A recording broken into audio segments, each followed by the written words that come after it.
Since 2021, I've been on the road 20 to 25 days of every month sharing the coffee beans somewhere in the world. But it all goes back to that one night in Houston, Texas, January 11th, 2017. That night that I had 7 no's in the first hour, and I'm 10 feet from the door, and I'm about to walk out because the voice in my head told me, you're that felon, you don't belong in this room. If I listened to the voice of doubt and fear that night in my head, we're not having this conversation today, J. Dan. And the world doesn't have the coffee bean message.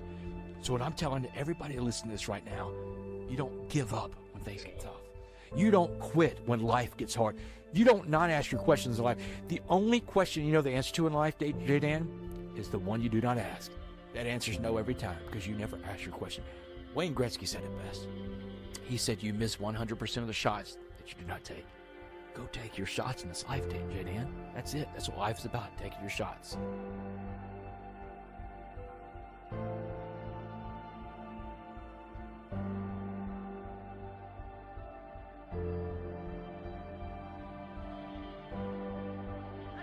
Have you or someone you know had your life turned upside down because of your past? Of course I have. Everyone does background checks now, which makes it hard to bounce back. What do you believe? I believe your background shouldn't hold you back. It should pay you back. This podcast will inspire you, motivate you, and inform you with everything you need to rise above your past and not be afraid to say, go ahead, check my background. My name is J. Gumm, and this is Background Check. You already know. Let's go. You can check my background. I'm a forgiving felon, so tell them that I won't back down. No. You can bet I won't live in regret. It's time to earn some respect. You are tuning in to Background Check.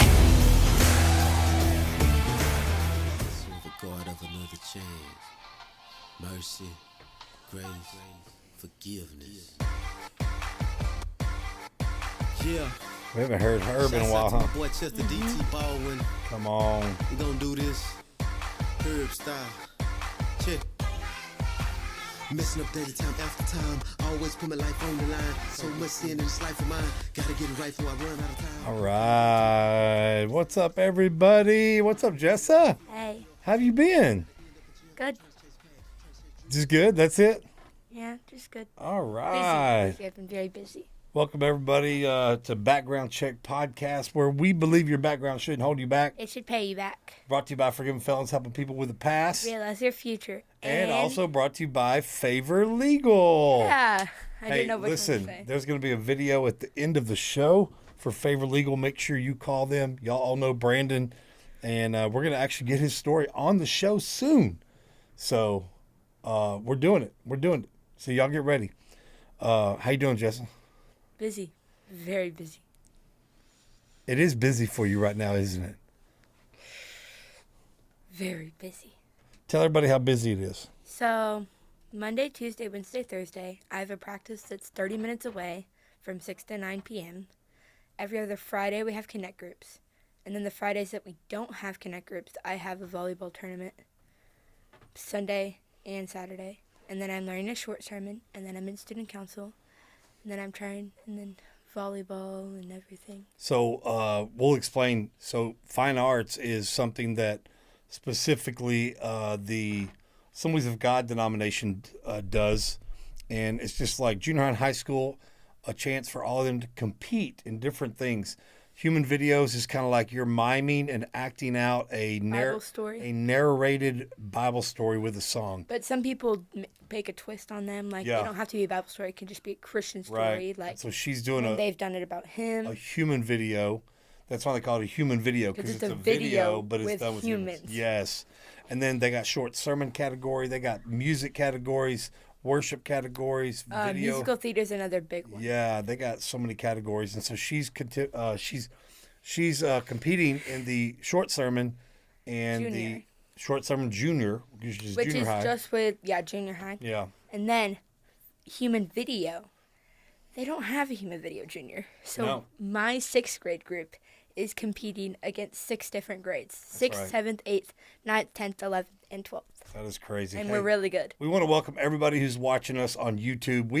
Our YouTube channel is growing. We're at like Oh, yeah. 1,700, not 1,700, almost 1,200 viewers.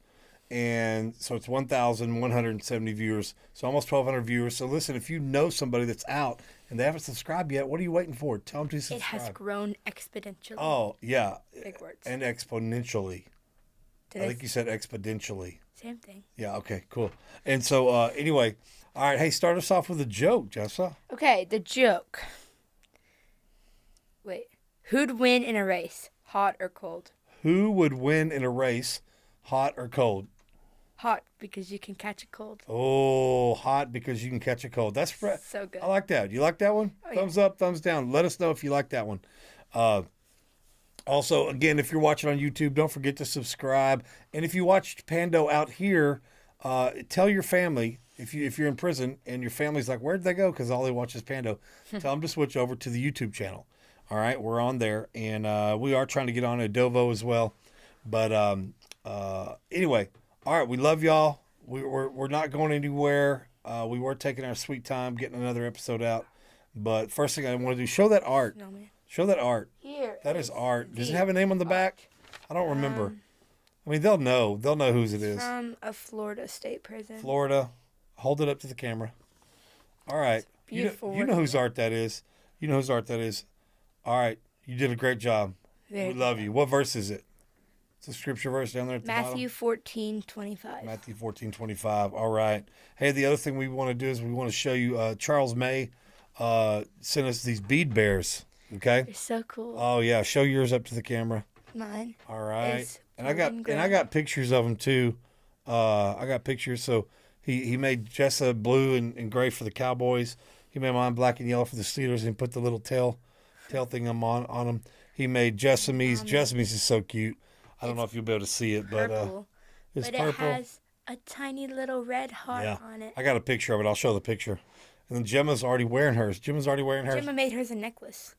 Also, gosh, who Forgot was who. it? Oh my gosh, I don't remember. Was it David? I think it was David. David, he made me this cross. Obviously, it's black and yellow. Don't quote us on that. It's beautiful.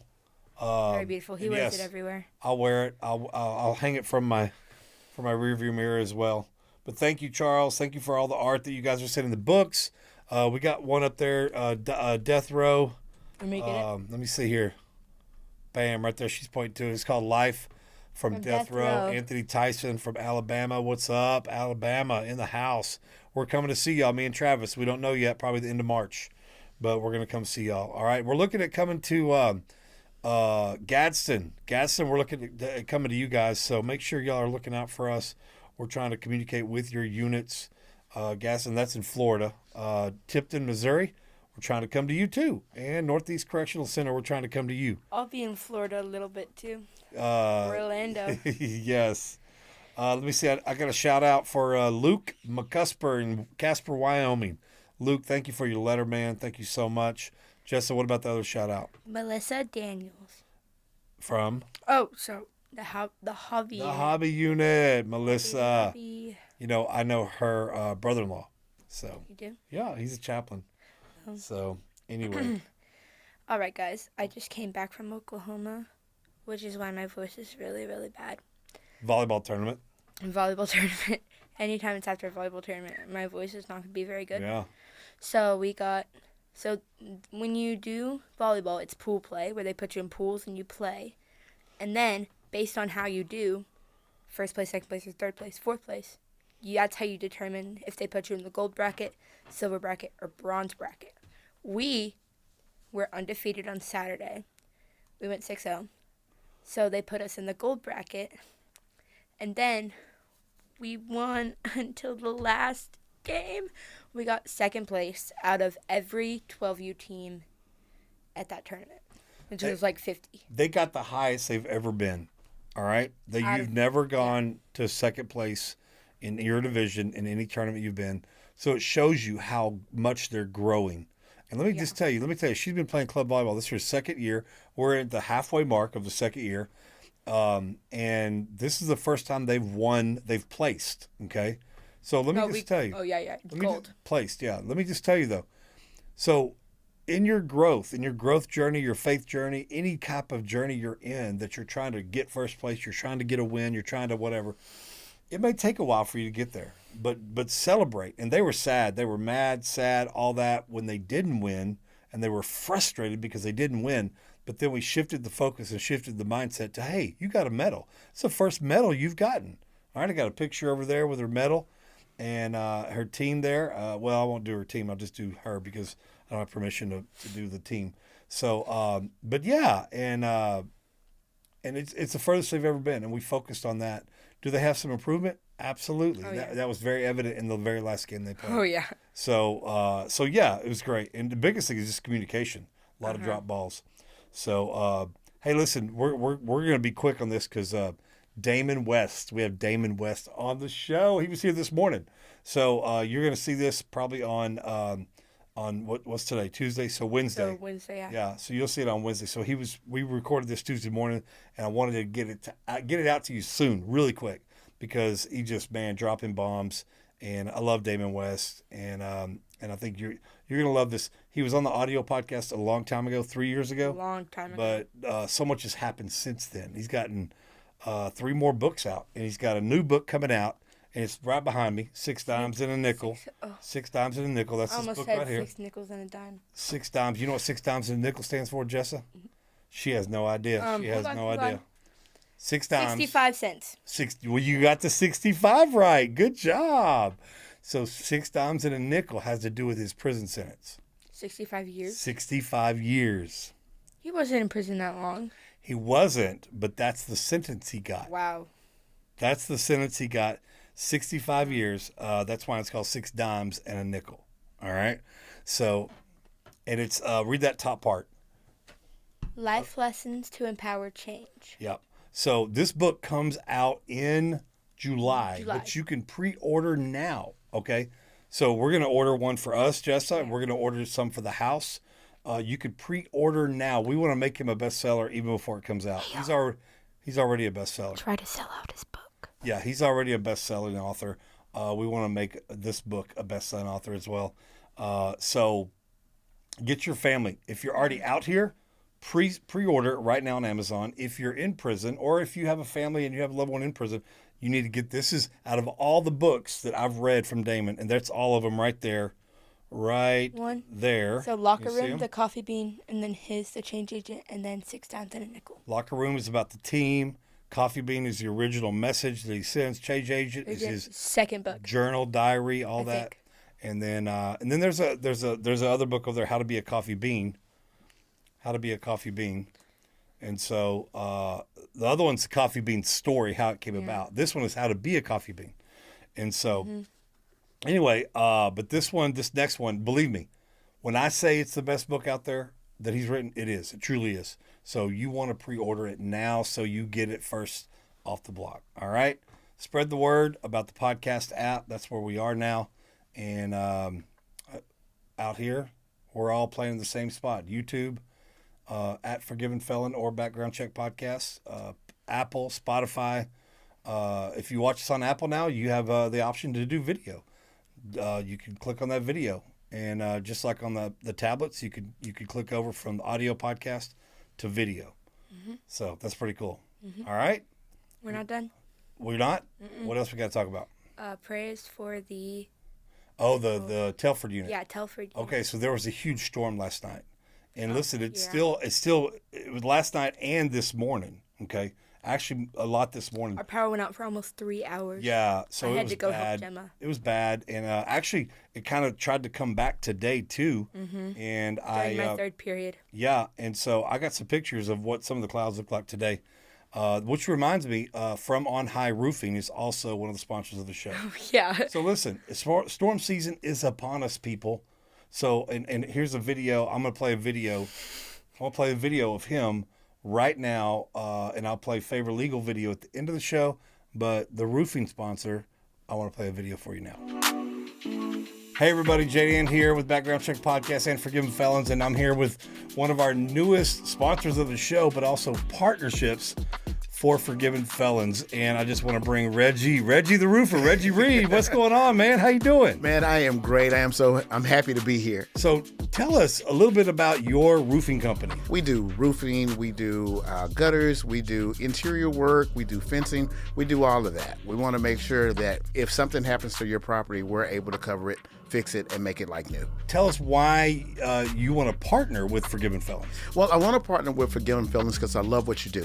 I believe in grace, and I believe in second, third, fourth chances because that's what God gives us, right? So I want people to be able to have another chance, whether it's partnering with me to do your roof or whether it's you coming on with us. You're hiring people with backgrounds and maybe putting them to work as a sales guy, labor, whatever, right? Definitely, whether it's a sales guy or if you want to come in and just knock doors. And you'll help them launch out into their own, right? Definitely. So anybody that does an inspection with us, we're going to give Forgiven Felons $25. Just going to donate it just because you allowed us to get on the roof. Now, if there is damage to the roof and it needs to be replaced, we're going to partner with Forgiven Felons 50-50 on the profit. So if we do a roof, 50% goes to Forgiven Felons to be used to help everybody that needs the help. That is unheard of, y'all. And so all the information to get a hold of him, you got to tell him Forgiven Felons, background check, J-Dan or Jessa sent them. Go to ReggieTheRoofer.com, take a look at us. I think God is in the middle of all of this. And he was the one who was just like, you know what? You need to partner with them because we got some major things to do through Forgiven Felons. And I'm just happy that you said yes. Amen. All right. Call Reggie the Roofer today or email him. Thank you, Reggie. Thank you.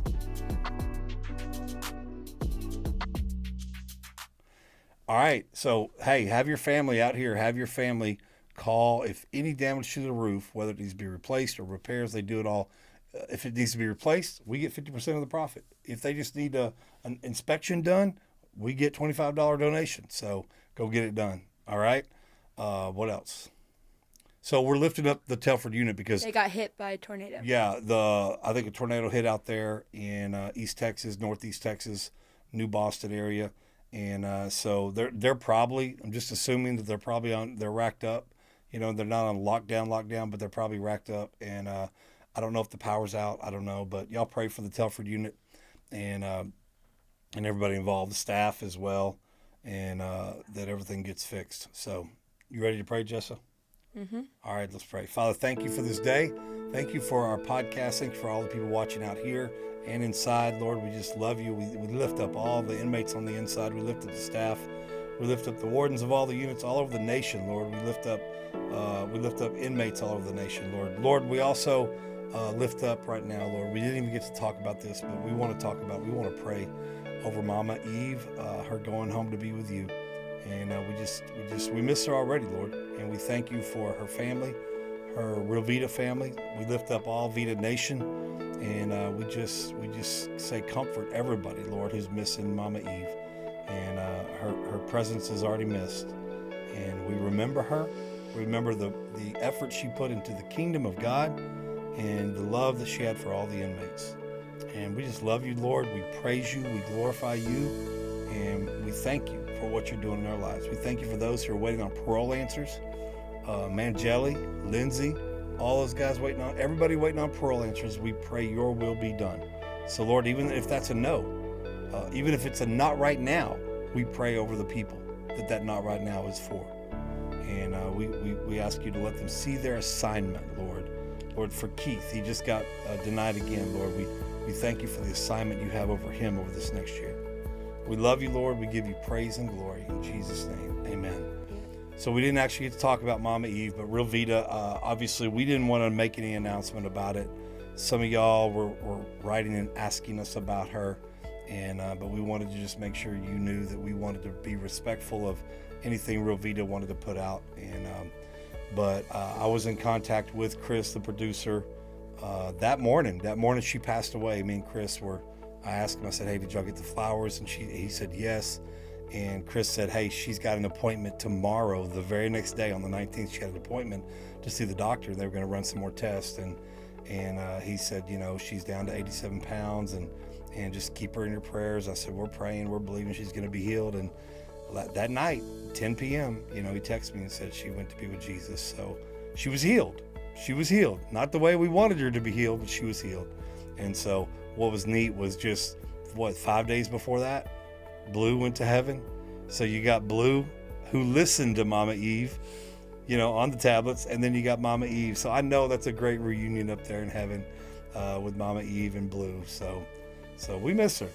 We got to Jeremy reached out and said, that she thought the world of us and that they were trying to get us on the show, and they regret that it never happened while she was still there. But Jeremy said, hey, we want to get y'all on the show. So hopefully we'll still be on the show. But we love y'all. Y'all have a good week, and we got to get you to what practice? Human video. Human video. Short sermon. Y'all pray for us because she's wearing us out. All right. Don't let your background hold you back. They can pay you back. So what the change agent lacked, and it's just a case of like when I wrote it. I mean, I wrote it in 2018. I'd only been out of prison a couple of years. What the change agent lacked is this turnaround story after prison. What happened to my life inside of a prison, inside of a max security level 5 prison, is incredible. In fact, it's one of the greatest comebacks that you hear about. But what's happened in my life after that, man, that's even more incredible than what happened inside of prison. And this is like, and I believe this is what God does to show that he's real, right? I mean, he takes these stories of these people, breaks them down to the base of nothing, and then builds them back up. And that's why it was so important, I think, in this book to tell that story about the day I walk out of prison, because I never really get to tell that story a lot. I speak to a lot of corporations, Dan. I speak to a lot of sports teams. I speak to a lot of schools, So when you're doing that, you can't really go into the faith-based part about it. But that story is something I've shared with a lot of faith-based groups. And, man, when I tell that story, people are just like, oh, my God, why is this not told more? So that's why that story is in the book about the day that I walk out of prison, It was wild. I mean, you walked out of prison, so you understand the feeling, man. Like right when you step out of the gate, the grass is greener, the sky is bluer, the air is lighter, the weight has been lifted. And, man, I see my parents in the parking lot, and all I want to do is run to my parents, man. So I do. I take off, and then the voice in my head says, stop, turn around. And I know the voice because that's Christ. I've been talking to Christ the whole time I was in prison, right? I've been listening more than I'm talking, right? About an 80-20 type deal on that one. But Christ says turn around. So I turn around. I look back, and the guard's looking at me like, go, go, go. But here's the conversation that happens the day I walk out of prison, November 16th, 2015. Christ says, hey, Damon, you're going to work for me now. Put you through all this for a reason. You know that. We've been training this whole time for this. This is how that I show that I'm real. And you're going to have one of the most incredible stories ever because that's how I show that I'm real. But the minute it becomes about you, this is where you're coming back to because you're just a vessel and I can find another vessel. Let's get to work. That was it, man. I turned around. My mom even asked me. My mom's like, Damon, why'd you stop? And I told my mom, she's a very spiritual woman, very devout Christian woman. And she said, you got to listen to that voice, Damon. I said, yeah, I am, Mom. So stories like that haven't been told because they weren't ready to be told in The Change Agent. The Change Agent was about this guy that went through prison. The guy had it all, lost it all, and then it's this incredible comeback story. It was your prison journal, basically. Prison journal, basically. And a journal of what got you there. Yeah, and it was like that's how much of the story could be told at that time. And it's crazy, Dan, to think about, because I turned that manuscript in 2018, so The Change Agent comes out in 2019. And by the way, man, thanks for letting me come on your podcast a few years ago. That book has exploded in the prison system, man, because not just for people that are serving time, but it's also for the family members of the incarcerated, because that book tells a story about an addict, living with an addict. And let's face it, I mean, most of the people locked up have substance abuse issues. And so their family members know what it's like to live with an addict. So a lot of people gravitated towards my mom in that book because my mom is like the main character, right? She's the one that holds it all together. But so many things happened since The Change Agent that need to be told. And I just didn't have the ability then. One, I didn't have the ability when The Change Agent came out. I didn't have resources to go on a publicity tour and talk about it like I do for the book, 6 Dimes and a Nickel. I'm trying to do every podcast I can in America and hopefully, culminates with Joe Rogan one day. There you go. But you're the Joe Rogan of prison, so I'm here. I'm at Joe Rogan now, man. You've blown up over the years. Let's talk about that, man. Tell me about what has it been like? The last time I was here was 3 years ago, right? 3 years ago, yes. All right, well, first let's get the show stuff out of the way. Yeah. Thank you. Welcome to Background Check Podcast, where we believe your background shouldn't hold you back; it should pay you back. And today, the epitome of not letting your background hold you back, but make it pay you back, literally with books, sharing his story in places, sharing leadership principles everywhere he goes, whether it's football teams, college, and now, even the NFL now. The whole NFL. And just anywhere. Prisons. He's been to so many prisons all over the nation, and he's got curriculum from one of his books at the WIN unit. Yeah. Listen, I was humbled whenever he said, "Hey, listen, I ask everybody," and it was really neat because you said to me, you said, "Hey." And I don't know if you were about to start. I don't know when it was, but you said, "Hey, read my book," and I'd already bought the book and I was already into it because that's just the way I do it. And you said, and then we'll get it going. But it was like a year and a half after that. Yeah. You finally was like, "Hey," and it wasn't anything like we just planned it ahead of time. You said, "Hey, I'm coming straight from NMLS, from LA, and I got to be in Forney at 11 at a school. Do you have time?" And I said, "Absolutely, let's do it." And you came to the house. Off a red-eye flight. Yes, off a red-eye flight. Showered or anything. And then you came, and one of our former residents was just so impacted by when you first came back into the Styles unit. Yeah. And I just told him, I said, "Man, take off work, come meet him," and then I don't know if you remember that Daniel I do, meeting. and I remember Daniel. you let me shower at your house. I flew in from LA on the red eye, man. I came off all gritty and dirty from the day before. It was almost like being on a lockdown for a day or two. Oh man, that's funny. That is funny. So thank y'all for tuning in wherever you're listening to. Prison out here. Man, Damon, we didn't really even think about growing the YouTube channel out here because we were doing so well in prison. But man, we started out with 60 subscribers, a year ago, and we're almost at 2,000 now. Wow. And we're not even trying. We're not even trying to get subscribers. These are just people spreading the word. So we're happy about that, and we're just adding more all the time. But in prison, we have a big audience in prison, and they're spreading the word out here too. So we're humbled to have you here, man. I'm humbled to be here, brother. And let me tell you something. One of the things that I know, one of the reasons why God got me out is so I could go back and bring hope into the prisons, right? And I make it a point every month to try. I basically try to go into a prison somewhere in America every month, walk in the front gate, share my story, walk out, and thank God for getting to walk out. But this allows me to get to so many more people that are incarcerated because they need to hear the story.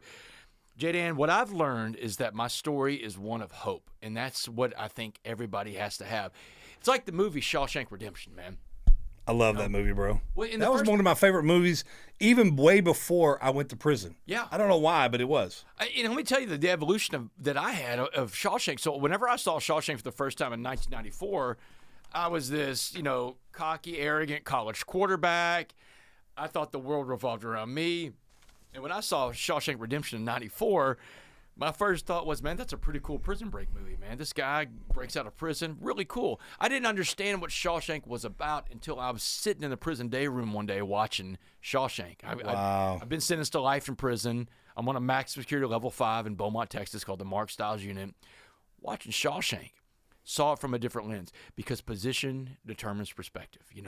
Where you are in the world determines the world you see. So I'm sitting in a prison day room and watching Shawshank, and then I realized the Shawshank Redemption is not even about Andy. It's not about Andy's the innocent guy who goes to prison, right? For 19 years, Andy tunnels through a wall. He swims through 500 yards of sewage to get to his freedom, but Andy didn't need redeeming. Andy needed escaping. The redemption part of the title was about the character named Red. I'm going to tell you why I think Shawshank's about Red, Morgan Freeman's character, not even about Andy. So Red, our narrator, when you meet Red for the first time, he's a dead man walking. Remember, he gets denied parole the very first scene. Then you meet the rest of the guys he hangs out with in Shawshank. They're all dead on the inside. Man, all these guys can do is wager on who's going to break on the prison bus first. Remember Brooks? Remember the old man Brooks? The Hadley Brooks. Brooks Hadlin, yeah. So Brooks Hadlin makes parole after 50 years. He finally walks out of Shawshank prison. Brooks lasted about 2 weeks in the free world. Remember, he hung himself. He couldn't take it out there. It was a changing world. So he killed himself. But he wrote a letter back to the boys in Shawshank, told him what he did and why he did it. And as Andy read that letter out to the men in Shawshank prison, every man in Shawshank understood why Brooks did what he did because they had the same hopeless mindset. But it's Red, our narrator, who explains it, right? He says, Andy, I wouldn't make it out there either, Andy. I'm an institutional man now. Red said the words out loud, J-Dan. He said, hope is a dangerous thing. Now, I didn't understand Shawshank because I never understood hope. I never understood hope being a dangerous thing like that. I always had everything in life. My life was always great, J-Dan. I had everything going. Division I starting quarterback, came from a two-parent home. My mom and my dad were married for 55 years. After college, I had the best jobs. I worked in the United States Congress. I worked for a guy running for president. I worked on Wall Street as a stockbroker. And you worked for the Cowboys too, right? Weren't you? My dad and Jimmy Johnson were best friends, Yeah. so I would hold Jimmy's headphone cord on the sidelines. This is the heyday of the Dallas Cowboys in the early 1990s. I had it all. I never lived in a world without hope, so I didn't understand Shawshank. But when I was in prison, I understood the world without hope, you know. Not that I was living in a hopeless world in prison, because I always had hope, you know. But it was some days the seemingly hopeless world. I use the word seemingly because I think it's very important, because I don't think any situation is fully without hope, right? You always... If you have faith, you have hope, right? You have to have that higher power. And you're listening to this out there, whether it's Christ or whatever you believe in as a higher power, find something to attach to, because it's a big universe out there. Yeah. So Red tells Andy, hope is a dangerous thing. And he's telling me hope can make a man go mad inside this place. And I got that, man. I understood that. I'm in the day room watching. But Andy told Red, he said, no, man, you get busy living or you get busy dying. And, remember when Red finally gets out of prison? It's 40 years later, man. He makes parole after 40 years. Do you remember all the, whenever they would ask him, why do you think you make parole? And he just said that form answer we always says, do you believe you've been rehabilitated? Oh, yeah, of course. Yes, ma'am. But then that last one. Yeah, last one, he's like, hey, I don't care what you do. Do what you want to do. You've broken me. Stamp your little paper. Go ahead. Do it. That guy that you locked up 40 years ago is dead. Do what you got to do. And that's when the parole board let him go. Now, we don't really know in the movie if Red's going to make it. Right. He's running into the same problems that Brooks can't run into. You know, he's 40 years out, seemingly hopeless world that he's in. More comfortable in prison than he was out of prison. He walks by the pawn shop. Remember the guns are in the windows. Yep. We don't know that he's going to go buy a compass, right? But he walks by the pawn shop, sees the guns in the window. He even stays in the same halfway house room. Same one. And he sees that message that Brooks was here. Yeah, Brooks was here. Brooks was here. Written up there where Brooks wrote it before he hung himself. Oof.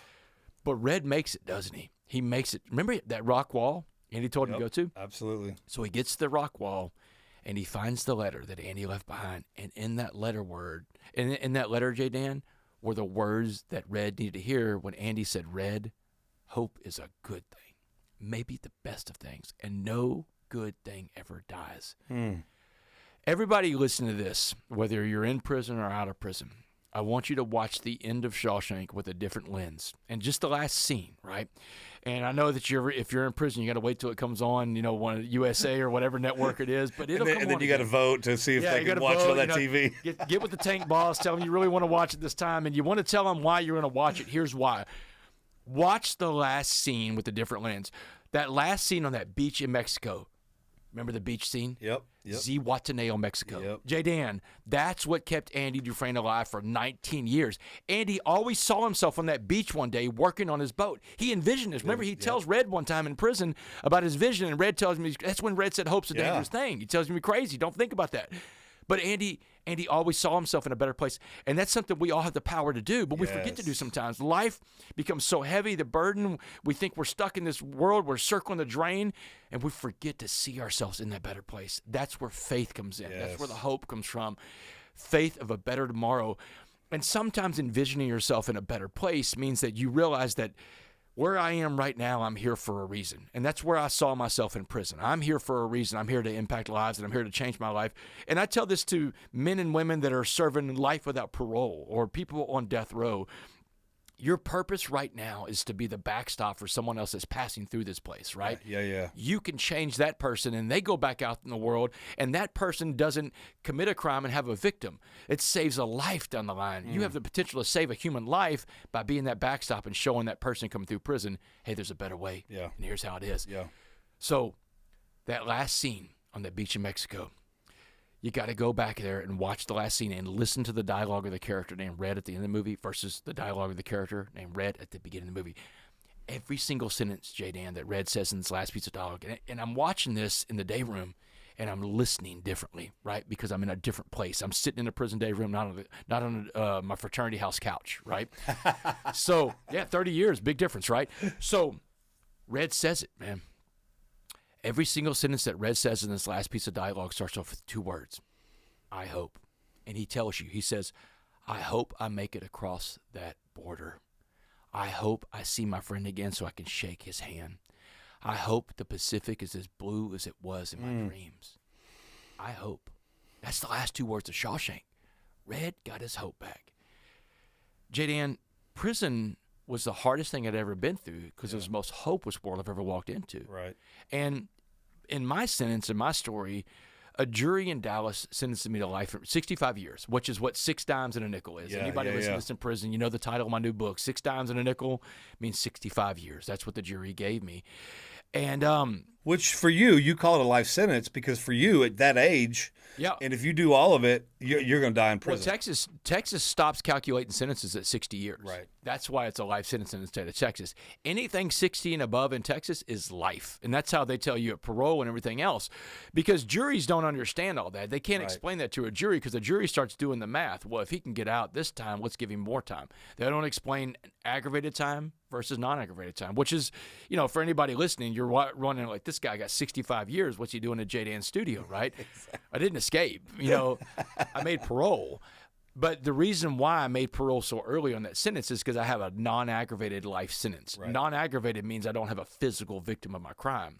Non-aggravated offenders in Texas, as the people in Texas are listening understand, non-aggravated offenders get access to good time and work time to build up their sentence for parole interview. So if you have an aggravated sentence, you don't get a good time, you don't get work time, and you have to do half of your sentence. Had any of my burglaries had a victim that was home at the time, because none of my victims were ever home, no one got hurt, no weapons were used, right? These are property crimes. But had any of my victims, one victim been home, I would have had to do 30 calendar years before I even saw my first parole officer. In fact, those guys, I live with the lifers in prison because that's what Texas does. Right. It segregates you out. If you have a life sentence, you live with lifers for the first 5 to 10 years. But a lot of the guys I lived with on the life sentence building, they would joke around and say their first parole officer's parents haven't met yet. I mean, think about that. My first parole officer's parents haven't met each other to even have the first parole officer. Like, that's the world you're in. And so you understand hope can be a little different for that person than it is for a guy that sees parole in 7 years like I did. But one of the things I like about you and what Andy kept doing, and he kept doing it so that Red could do it, is the continuous visualization of something better. Yeah. And that's what that hope is. Andy did it. It was easier for him to do it because he knew he was innocent, and he was going to find a way to make sure that hope didn't die in his life. But what he was trying to and he knew Red thought life was hopeless. He was trying to get him to do the same thing, which was visualize. Yeah. And that's why even when you say San Juan, how do you say it? San Juantaneo? Yeah, Zihuatanejo. That's why he wanted him to keep saying it because that's the thing we can control. Yeah. That's the difference between people who make it and people who don't make it, is the ones who don't make it focus on the things they have no control over. Right. The whether their parole answer is yes or no, they have no control over that. None. But you can visualize your yes answer. You can visualize what you're going to do when you get out. And that's what you did. You 100%. Wrote, you journaled, you did everything. You visualized. All this is happening to you. You visualized it before you ever set foot on the ground. I would say some of what's happening to me I could visualize. Some of the stuff I couldn't even see coming. Like, there's stuff that's happened in my life, Jaden, and I'm like, man, I can't. I tell my wife every day, Jaden. I was talking to her on the phone when I pulled up outside, and I tell her. By the way, honor your family. Tell us your family right now. Who's your wife? My wife is a daughter? woman named Kendall Romero. I got married in May. It'll be 6 years, which is another God thing. I used to lay in my bunk in prison, Jaden. I thought, who's going to want to be with me, right? I mean, look at all my background, all the bad stuff I've done. If I found that person wanted to be with me, their family's not going to like me. Who's going to accept me in? Man, man plans, but God laughs. Right? You got all these plans that you may be thinking, these limitations you put in your life. Man, God can do anything. I've got a wife. I've got a little stepdaughter named Claire that's 13. I've got in-laws that love me. Man, I've got this second family. I read this book in prison, and it really impacted me. It was called The Given Day, and it was by a guy named Dennis Lehane. And if you ever read this book, you'll see this passage in the book. There's an older brother talking to a younger brother. And he's telling his little brother, I think his name is Joe. He says, hey, Joe, you get two families in this life if you're lucky. The first family is important. It's the one you're born into. Family of origin. And family of origin. They love you because they have to. Your blood. They have to love you, man. But if you're really lucky, you get that second family, the one that you go out and find. He said that second family is really, really neat because they don't love you because they have to. They love you because they choose to. Family of choice. Yeah. So that was, getting to find a family, man. I love that when you proposed to Kendra. Kendall, sorry. Yeah. I was at a volleyball tournament all weekend, and there was a jewelry booth, and it was Kendra Scott. Oh, yeah. So That's all right. No, it's all right. My bad. Sorry, Kendall. Right. So sorry, Kendall. No, it's all right. She's good. But the way you proposed to Kendall, I mean, you included Claire, right? Is that her name? So here's what happened with that, man. I was trying to get Kendall to marry me. She's divorced. She's a single mom. We've been dating for a year. We even got a house together. So I was tired of living in my parents' spare bedroom and have my future wife coming through the living room to say hi to my parents. But this is life after prison, right? So exactly. I was grateful to have my parents' spare bedroom. Don't take that as like this guy's not grateful. I was grateful because there's a lot of guys come out of prison they don't have. A lot of men and women come out of prison they don't have a home. But I mean, like, look, I'm 40 years old. I just got. I did the same thing. I paroled for prison, lived 2 years with my mom and dad, and went straight to my wife after that. Yeah. So 2 years in my mom's apartment, then moved into my wife to our apartment. So that's what I did. So Kendall and I moved in together, and so we've got this little family, but we're not married. And 2019 is when this happens. And so in 2019, it's a big year. I'm about to graduate with a master's degree in criminal justice, right? I've gone from one side of the criminal justice system to the next. In fact, the graduation, my master's degree graduation at Lamar University in Beaumont is going to be on May 17th, 2019. Now, back up to my story, May 18th, 2009. 10 years, 1 day shy of 10 years. On May 18th, 2009, a jury in Dallas, Texas, sentenced me to 65 years, life in prison.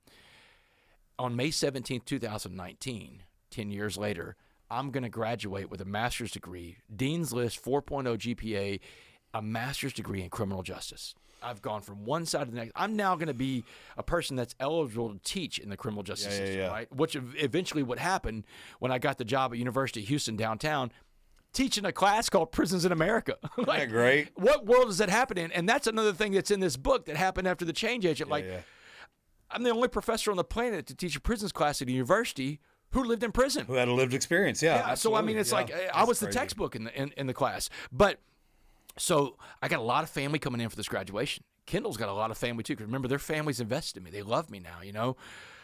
So I said, hey, Kendall, we got a lot of family coming in. What if we had like a small little ceremony here at the house? We could get married. I could be your husband. I could be Claire's stepfather. We could be, make this official. And she pushed back. She's like, Damon, things are great how they are. Why do we have to do that? I said, I've never been married, Kendall, and I love you, and I love Clara. She said, I tell you what, if you can get Clara on board, I'll be on board. She said, but you got to talk to Clara. So I go out there, and I can send this video. I can play the video. Yeah, you just send it. Yeah, I could look for it, or you can send it straight to me, and we can play it when this airs. Yeah, I'll send it straight to you. Absolutely. So instead of me playing it on the microphone it's here, but great, this video is great. great. So, so I go outside, and Clara and I are playing outside, and I said, hey, Clara, what if I asked your mom to marry me and I become your stepdad? And she jumped up, Jay, and she was so excited. She said, I'm going to go get mom right now. Let's ask her. I've been wanting this for a long time. And she takes off. I got this little 7-year-old girl on a mission, man, and I know Clara when she's on a mission. Anybody that's had a 7-year-old around them, it's happening, man. Her mom's coming out in a few minutes, and there's going to be a proposal that happens. I don't have a ring, though. I didn't have anything. I had my phone. So I put my phone up on the back of the car in the driveway, and I hit record. And this video is my favorite video of all the videos I own. She brings her mom outside, and I mean, I'm looking at Clara, and she's like, and you'll see from the video that's going to be playing in this spot right here. And she's like, say it, just say it. He's so nervous. And so I get on my knee and I propose to Kendall. And before Kendall can answer, Clara's like, say yes, say yes. Okay. So, me and Damon want to ask you something, and we both want to do this. Say it. Just say it. He's so nervous. Oh my God. Hey, this is what he wants to say. Look, I don't have a ring or anything right now, but I've been wanting to marry you, but I had to ask Claire about marrying you. Will you let me be your husband? Say yes! Let me be Claire's stepdaddy? Say yes! You want? Say yes! Say yes! Then yes. Oh my God, please say yes. Oh, He said, oh my she God. said yes! Yay. Oh my God, yay. I was so nervous, and What do you think? Claire had the idea to ask you. My eyes are watering. Yes! Dude, that was the greatest Oh, man. video. I proposed to my wife in front of 1,100 women after a play where we were Boaz and Ruth in the play. Yeah. So we got married in the play. Oh, And then wow. I surprised her at the end when I'm sharing my story. The director of the play was like, "Hey, won't you, if you want to propose after the play." So I thought that was great. But when I saw that video, That is I great, was Dan. cry- It is great. It is great. It is great. But when I saw that video and then you know the story behind Claire, it's just bro, that's Yeah, and then man. you're just humility of like, I don't have a ring, I just what's in your hand. Yeah. A That's phone it. in your mouth. A phone in my mouth. Phone in your mouth, and you do pretty good with the phone in your mouth. Yeah, but this moment, man, this is like for anybody that's done time before, this is it, man. Jaydan, I go to prisons all over America, like we talked about. There's always an inmate that'll come up to me afterwards. I don't know what the proper term is. In academic world, they're like justice impacted. They're all these different things. But look, man, I'm a former convict, man. Yep. I'm an ex-con. I mean, I don't know what else everybody calls it, but I call myself an ex-con. So when I go into prison, there's always going to be an inmate that always comes up. It never fails to happen. Somebody will come up and say, Damon, all the things that have happened in your life are incredible, man. What a great story. But of all the things that have happened, I want to know how you did that. And they point to the wedding ring because it's that feeling, Jaydan. Am I going to be alone after all the mistakes I've made? Is someone going to love me again? And how do I show the world that I'm a different person, a changed person? And that's what human beings want. Two things out of life. And this, Jaydan, I've been in a maximum security level 5. I live with lifers, man. I lived on the edge of the earth, man, where there's no hope. I've been all over the world now, traveling, sharing the story. I've been, everywhere you can think of in America, all the way to the House of Lords in London to share my story. Human beings want two things. We want to belong and we want to be loved. And that's it. And you see so many broken people inside the prison system that somewhere along the way in their childhood, a lot of times, because they didn't have the same advantages I had in life, they didn't have the same privileged background, you see that somewhere along the way, they weren't a person that was loved anymore. They didn't belong somewhere anymore. And that's when you find yourself straying away from the path that God really wants you on. We want to belong and be loved. That's what human beings want, Jaydan. I love how I heard a pastor say it one time. It was right when I first got out of prison, so it hit me deeply because it says the same thing you did. He said the greatest need of mankind is to be fully known and fully loved. Yeah. So fully know everything. And so the first date I went on with Jessamy, I told her everything. She's the only one on this earth that knows everything I've done on earth to the best of my memory. Yeah. And, and we both cried together because it was hard to say everything I've done and to admit to the woman I'm trying to spend the rest of my life with all the bad things. But I wanted to be fully known and fully loved. Yeah. And there were some things that I'm like, I had a son that I had never met before. And I said, and I denied it at first, but I know it's my son. Will you be okay with this if we get married? That one day a woman's going to come and say, hey, don't forget about your son when he's 18. And I said, will you be okay with that? And she's like, I think so. Did it ever happen? Yeah, it did. Yeah, when he turned 18, Good he contacted for you for giving me. their heads up, man. I just wanted to, even the potential of what could happen, I wanted her to know so she could fully know me and then fully love me. But Jaydan, let's talk about that. That's a freedom, right? You freed yourself from this thing by talking about this thing. Yes. When I got out of prison, my mom and my dad knew I wanted to go out and share my story, right? And because my favorite teacher wrote to me when I was in prison, a guy named Mr. Jellin. And this is 2011. I remember September 2011, I get this letter. And in this letter, my favorite teacher growing up says, like, he's telling me, man, you've been to the highest of highs, the lowest of lows. And what he means by that is, man, I'm a former Division I starting quarterback in college football, man. By the time I was 20, I was the starting quarterback of a Division I team in America, man. I was on top of the world, or so I thought, man, because my whole life revolved around football. My identity was wrapped up in being a college quarterback. And then I got injured against Texas A&M, got into hardcore drugs, but I'm a functional addict, and that's when I graduate. I work in Congress. I work for the guy running for president. I work on Wall Street. And then I get into a life of crime after I get hooked on meth, because that's when I got introduced to meth for the first time when I was a broker, 2004 in Dallas. And then I become this leader of an organized crime ring. I'm the head of a RICO ring In Dallas, it's running around a bunch of other meth addicts. We run around, we break into people's houses. That's what we do. We steal for meth. Addicts give up their goals to meet their behaviors.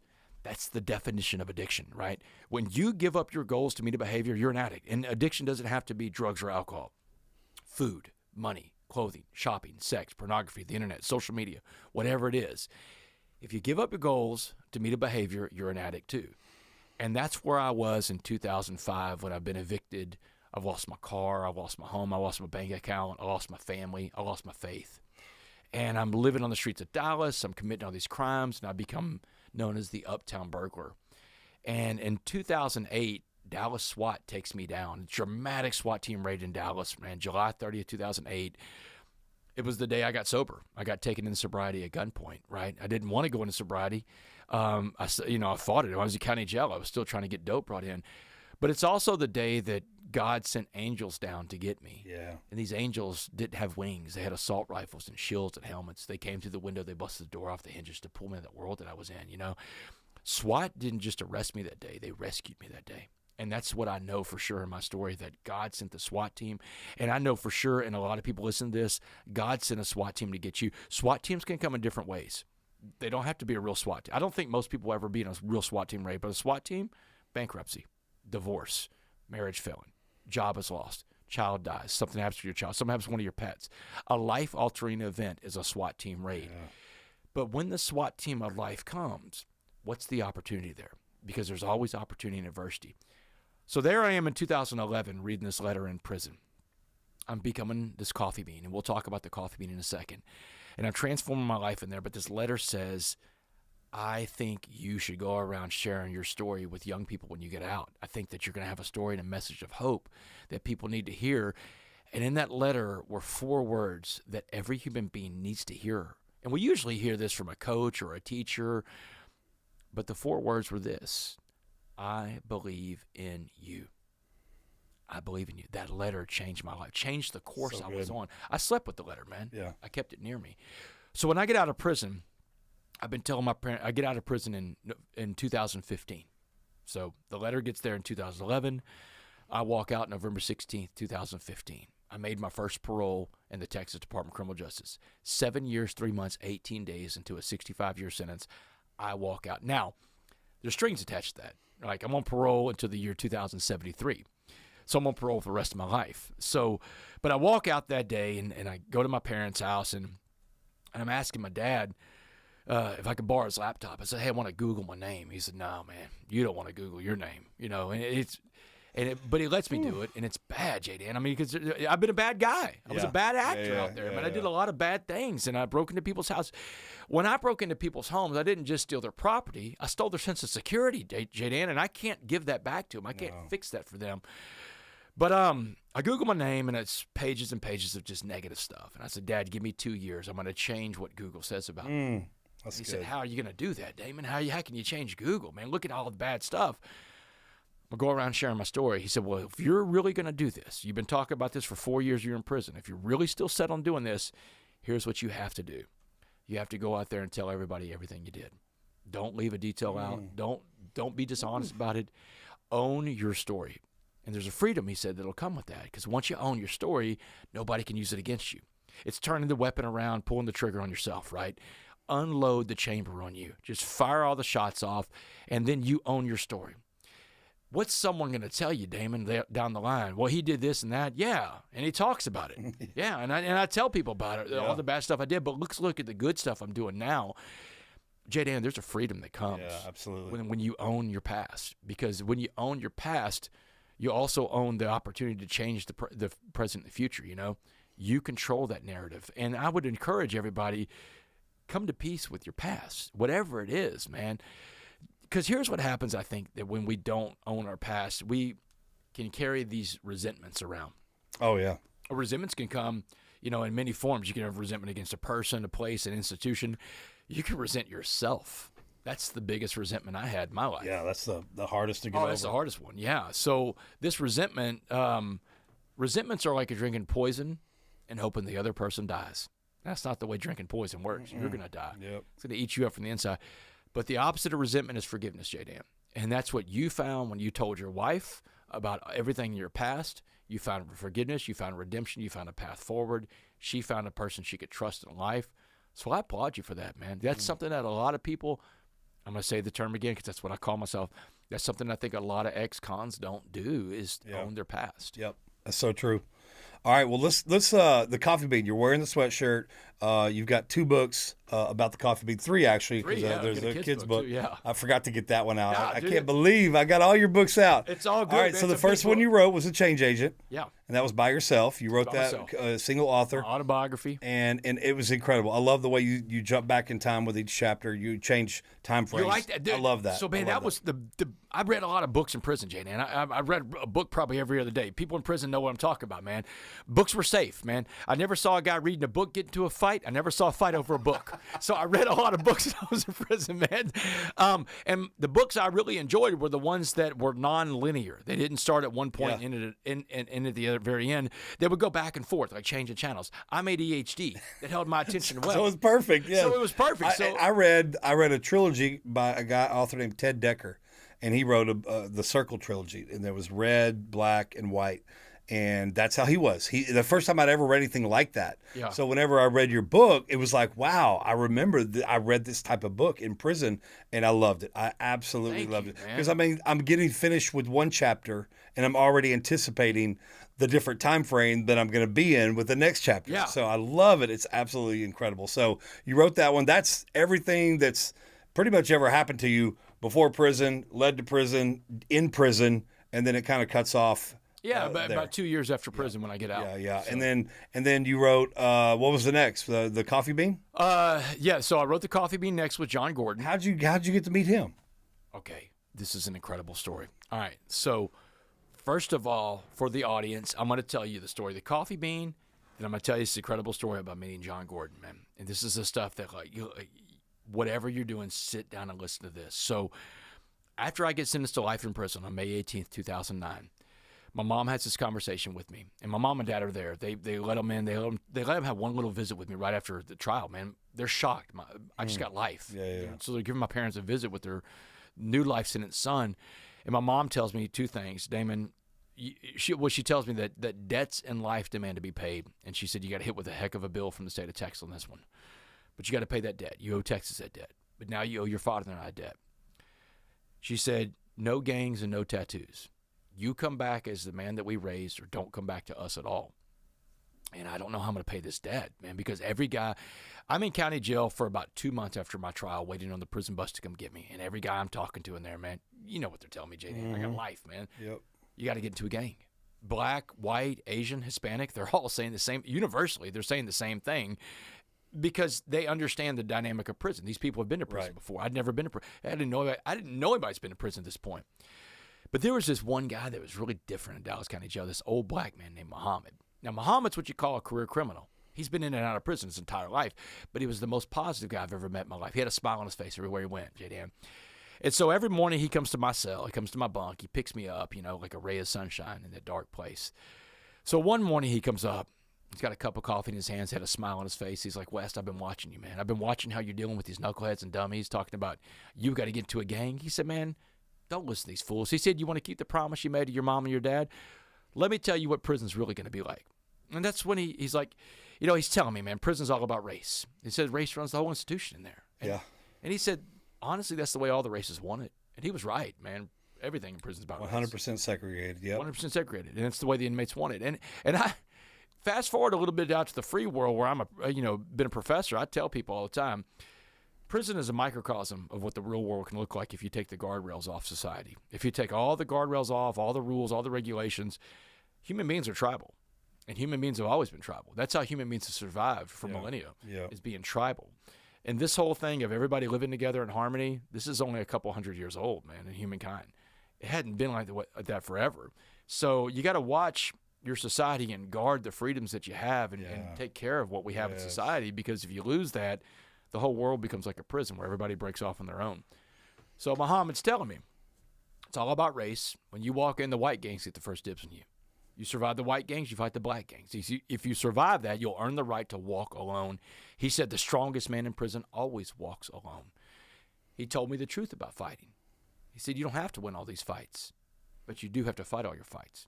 He's like, man, some days you're going to win, some days you're going to lose, West. It's okay if you lose, just get up. And that's what he's telling me, get back up. But y'all, when he's telling me What's this, going through your mind when he's telling you that Man, you're gonna have to fight all the time? I'm looking at him like a deer in headlights, man. Like, I wasn't made for this. I wasn't cut out for this. How am I going to survive this? Fear is what's going through my mind. And let me tell you something, J. Dan. Fear is a liar. Yeah. Makes you see stuff that aren't there and believe stuff that isn't real. So he sees that he's losing me on this, man. But he's like, hey, West, how about this? How about I break it down a different way? He said, I want you to imagine prison as a pot of boiling water.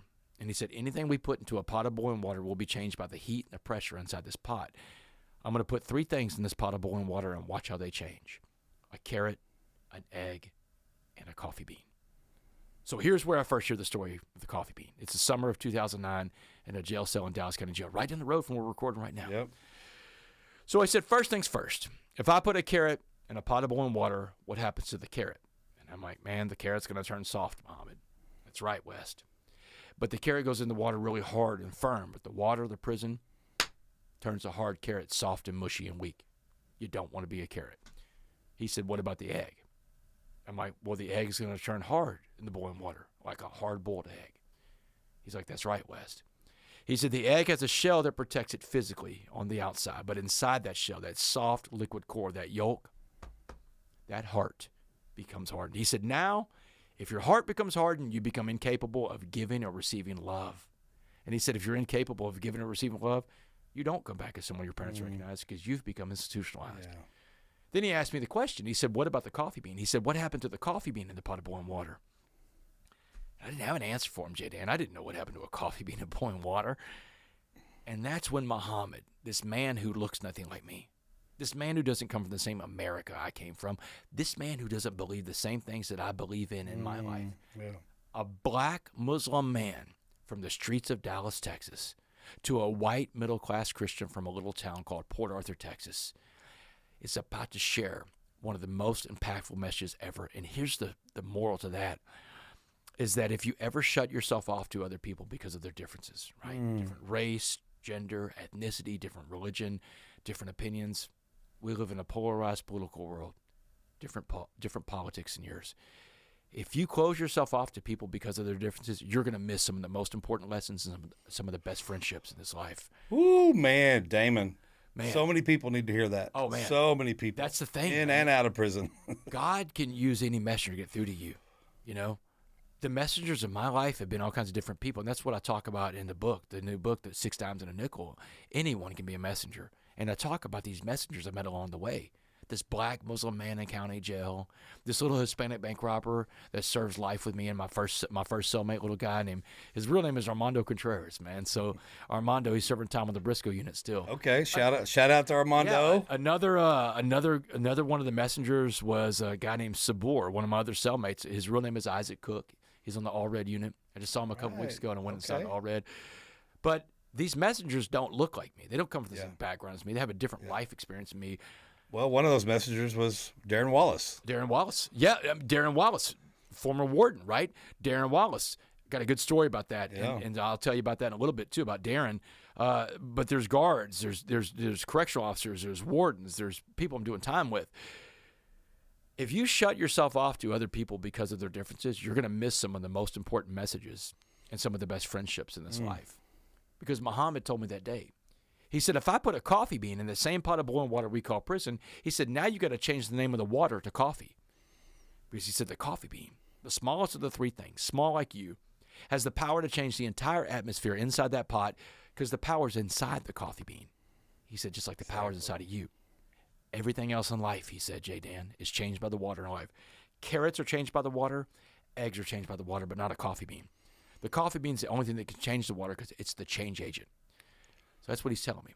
You want to come back as some of your parents recognize, you got to be like that coffee bean. And the last words he ever said to me, he bonds out the summer of 2009. He bonds out before the prison bus comes to get me, before I catch chain. But when he bonded out that day, he had 4 words for me on the way out the door when he left Dallas County Jail. He turned around, he said, hey, West, be a coffee bean.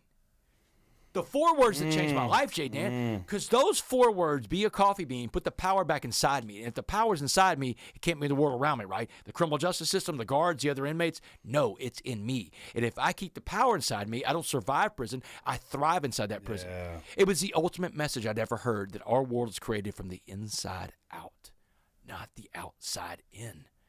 And anybody listening to this right now, if you think the power is not inside you, you're wrong.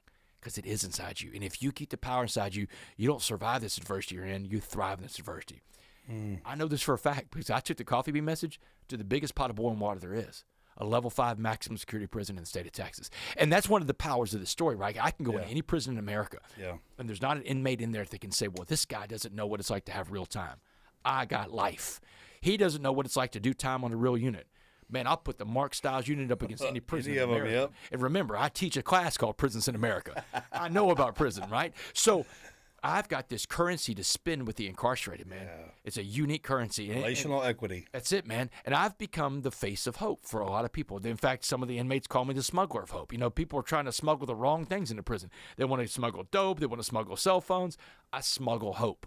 And that's what happened whenever I was in prison, man. I started becoming that coffee bean. And you know from the story now, the transformation was so great that the parole board sees the change, you know, and they see the change in this guy. They see the community support that I have out there with my family, and they see that, but ultimately they see this guy that has this glow, this light about him. And that's what Muhammad said. You got to have a light about you, West. You got a light about you.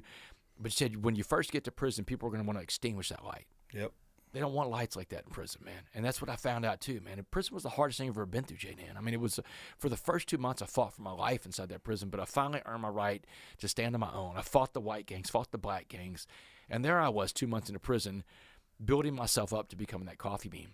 And one of the ways that I got to do this was I created a community inside there. Because a lot of these guys, I looked around, a lot of these guys didn't know what it's like to come from a good community. No, you know? no. No one ever showed them about that. And if you don't have most everyone in prison did not have the family upbringing. My mom and dad were married till he died. Yeah. They didn't have what we had. I grew up in church, and I still veered along the way, but I had every chance in the world not to. Yeah. But a lot more people in prison did not have what we have. J-Dan, totally true. Because I looked around prison. I thought to myself, man, if most of these guys had the chances I had in life, they wouldn't be here. I blew through all of that. Yep. And the lady from parole called me out on that. She said, we don't see a lot of Damon West come through our system because you had it all. She said, you're the definition of a privileged person in America. She was right. J-Dan, when I was in prison, man, I had a bachelor's degree already when I went to prison. Sociology bachelor's degree from 1999. Yeah, you're definitely already in the minority with a college degree. University of North Texas, man. So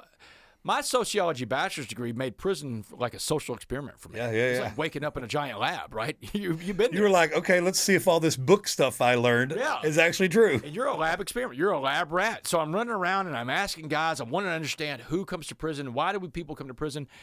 I broke it down to 5 variables I learned about. Here's the 5 variables that really determine, I think, who goes to prison and who doesn't go to prison in America. And this is in order from highest to lowest.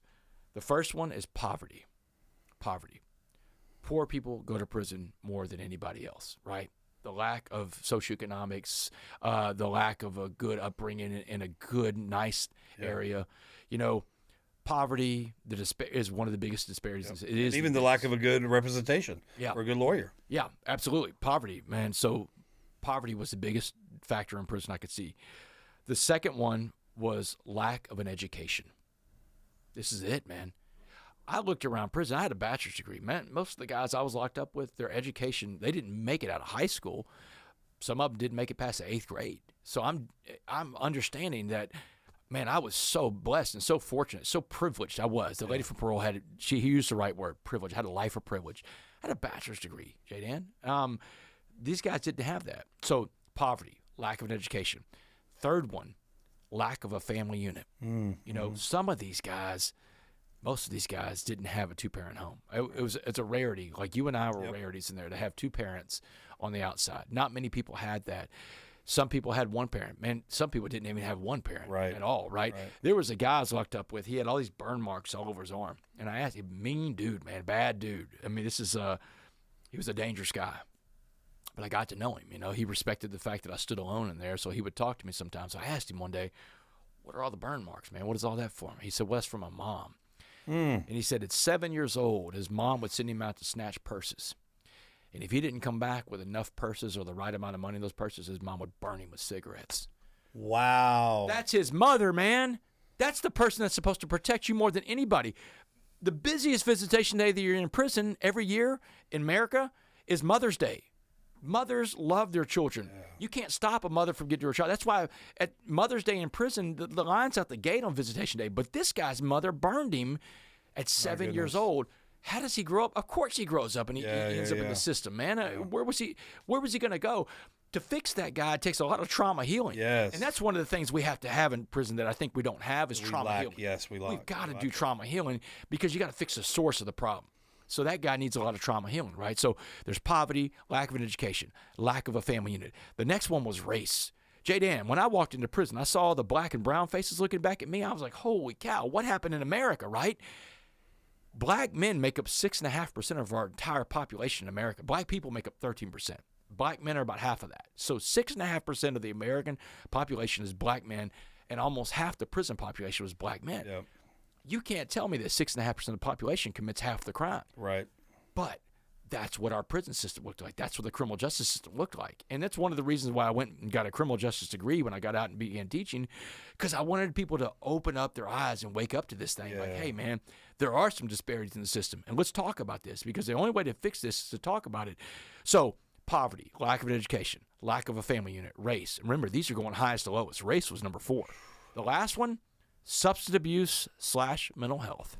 That was my rail. That's the one that I touched. The first 4 didn't apply to me. The 5th one was substance abuse. That was me. I was a drug addict, and in my addiction, I committed crimes and I made victims.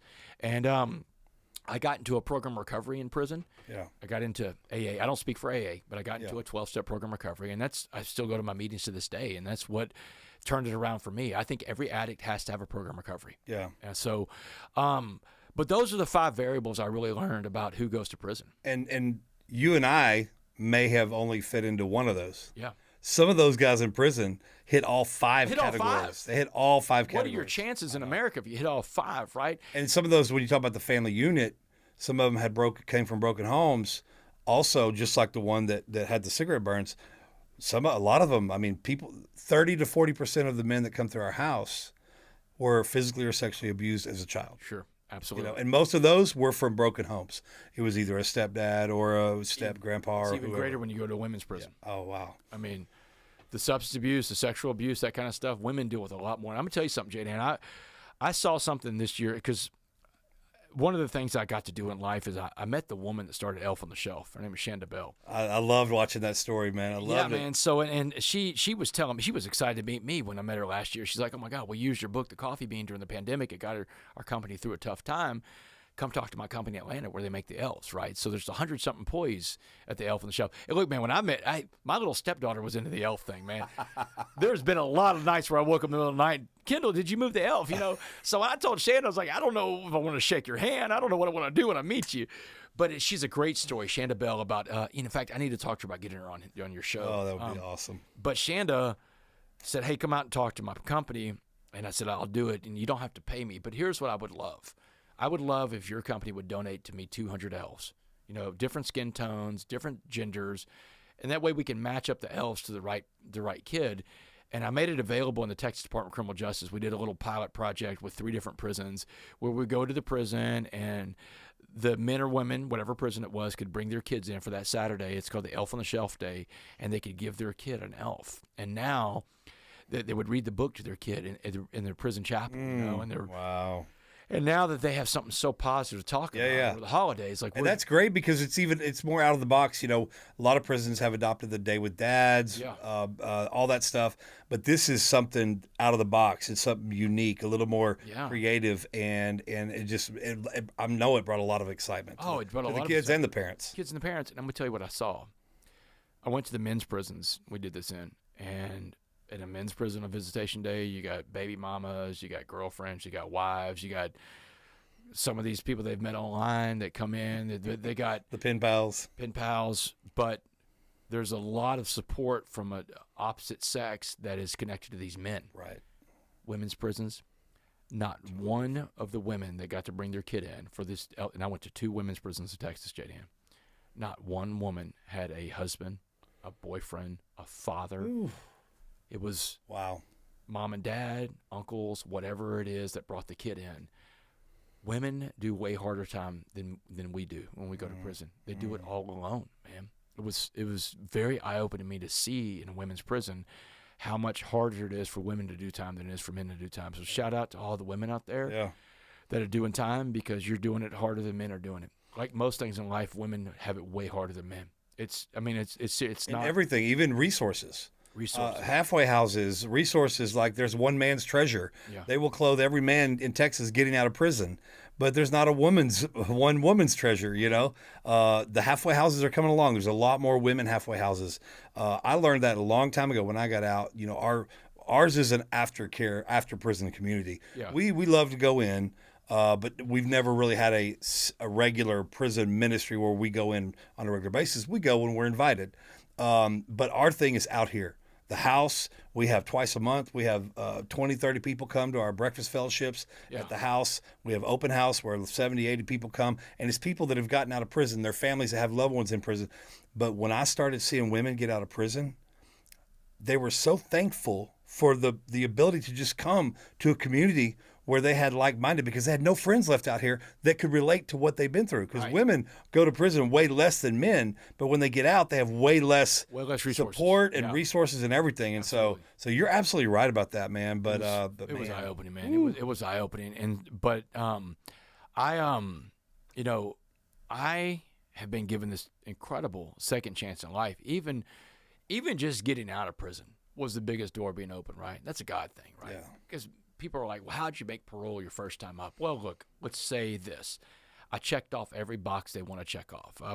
I reformed myself when I was in there. I owned my mistakes. I did all the classes. I got into AA.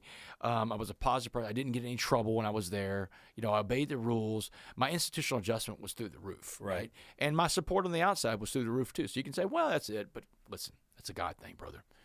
People don't make their first parole in a life sentence. There's some people that do, but it's rare. It doesn't happen a lot. You have to have a lot of things working for you. And like my first parole officer that I met when I got out, 2 days later, you know, you got to show up within 48 hours. She looked at my file. She said, you got 65 years and you made your first parole. She said, something in your life is working for you. I think it's God, and you better let it keep working for you. So good. And so I get out of prison, J-Dan. And lived in my parents' spare bedroom, and I got this dream. I want to go start talking and sharing my story, right? And but I found out real quick, man, you can't go knock on the door of a high school and say, I just got out of prison. I want to talk to your kids. That's a bad strategy, y'all. Listen, if you're getting out, you want to get out and do it, don't do that. That's not the way to do it. I had to find a law enforcement officer named Marcelo Malfino and a judge named Judge Brad Burnett that were local to where I lived in Southeast Texas. I had to find these two guys to escort me into schools. That's how it happened at first. I was being escorted into schools. And there's not a lot of places for me to speak at first because I'm an ex-con. Yeah. Here's the thing. How many ex-cons that have come before me have burned the bridge to the ground for people? A lot, J-Dan, a lot. To this day, my wife, she has a construction company and a dirt pit company, right? And whenever we started these companies, we took the money I was making from speaking, spun it off into companies that the whole family can come up on. These are family businesses. And I thought, man, this is great. We're going to have these companies. I can hire people coming out of prison. They'll be so excited about their new job, just like I was about my first job out of prison. It's going to be great.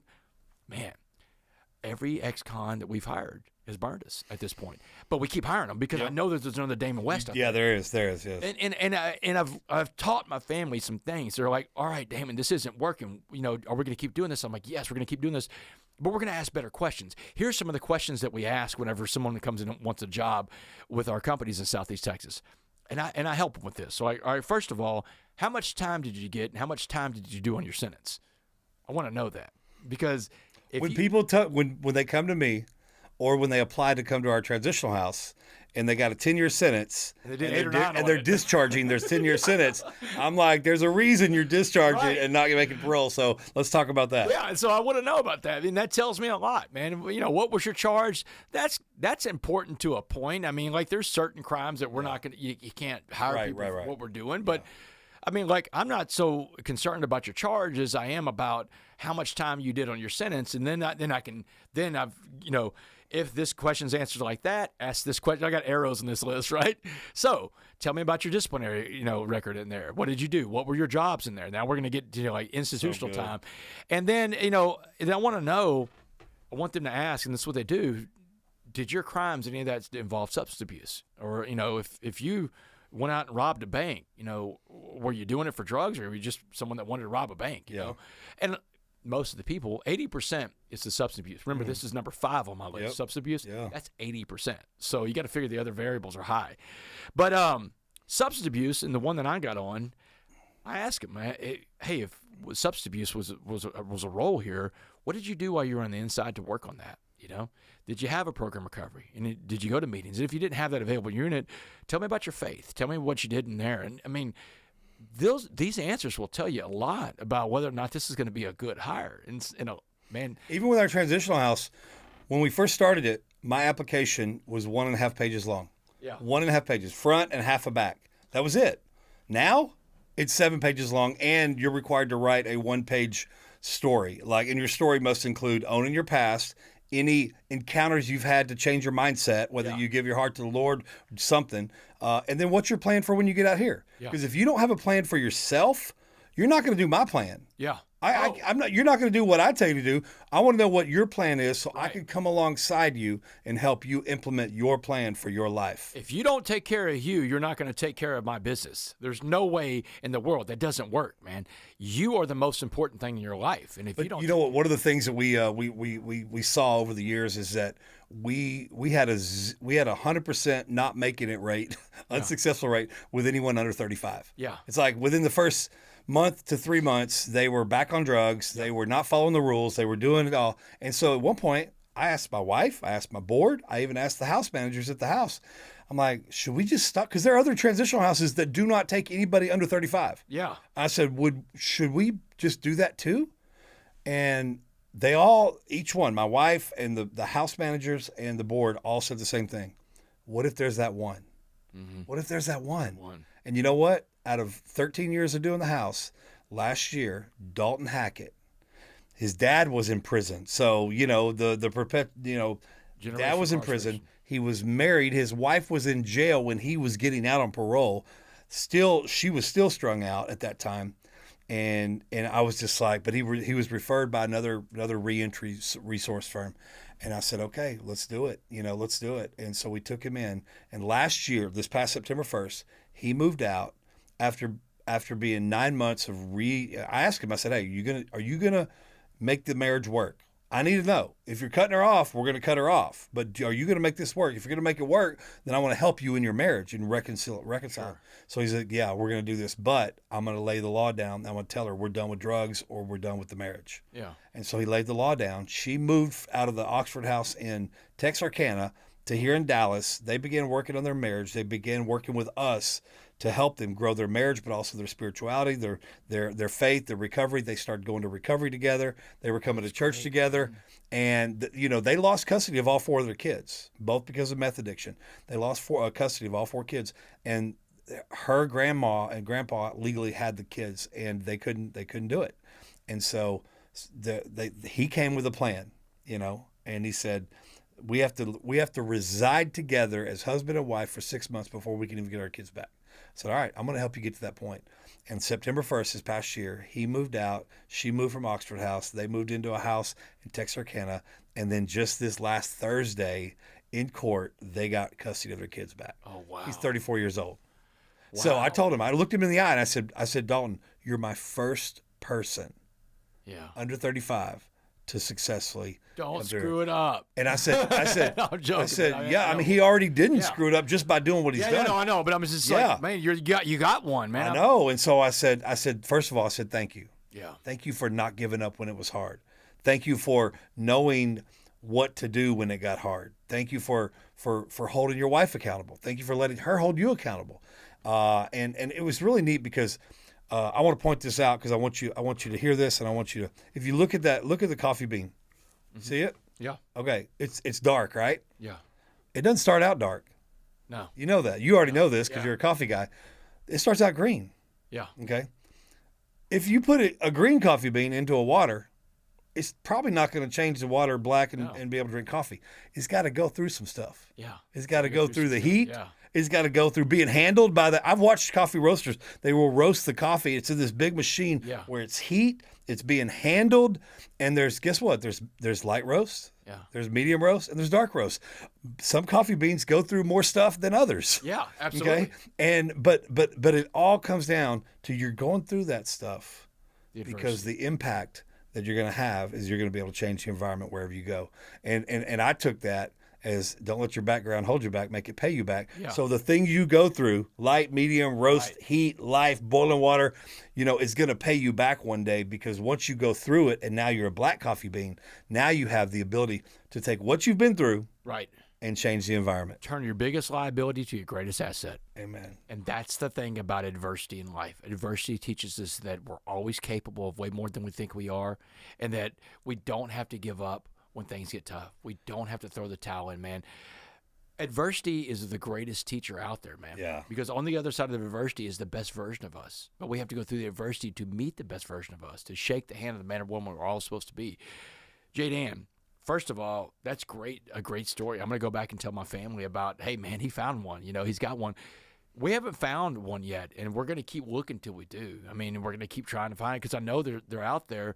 But the failure that happens with a lot of these ex-cons that we hire, and again, I'm saying ex-con because I'm an ex-con.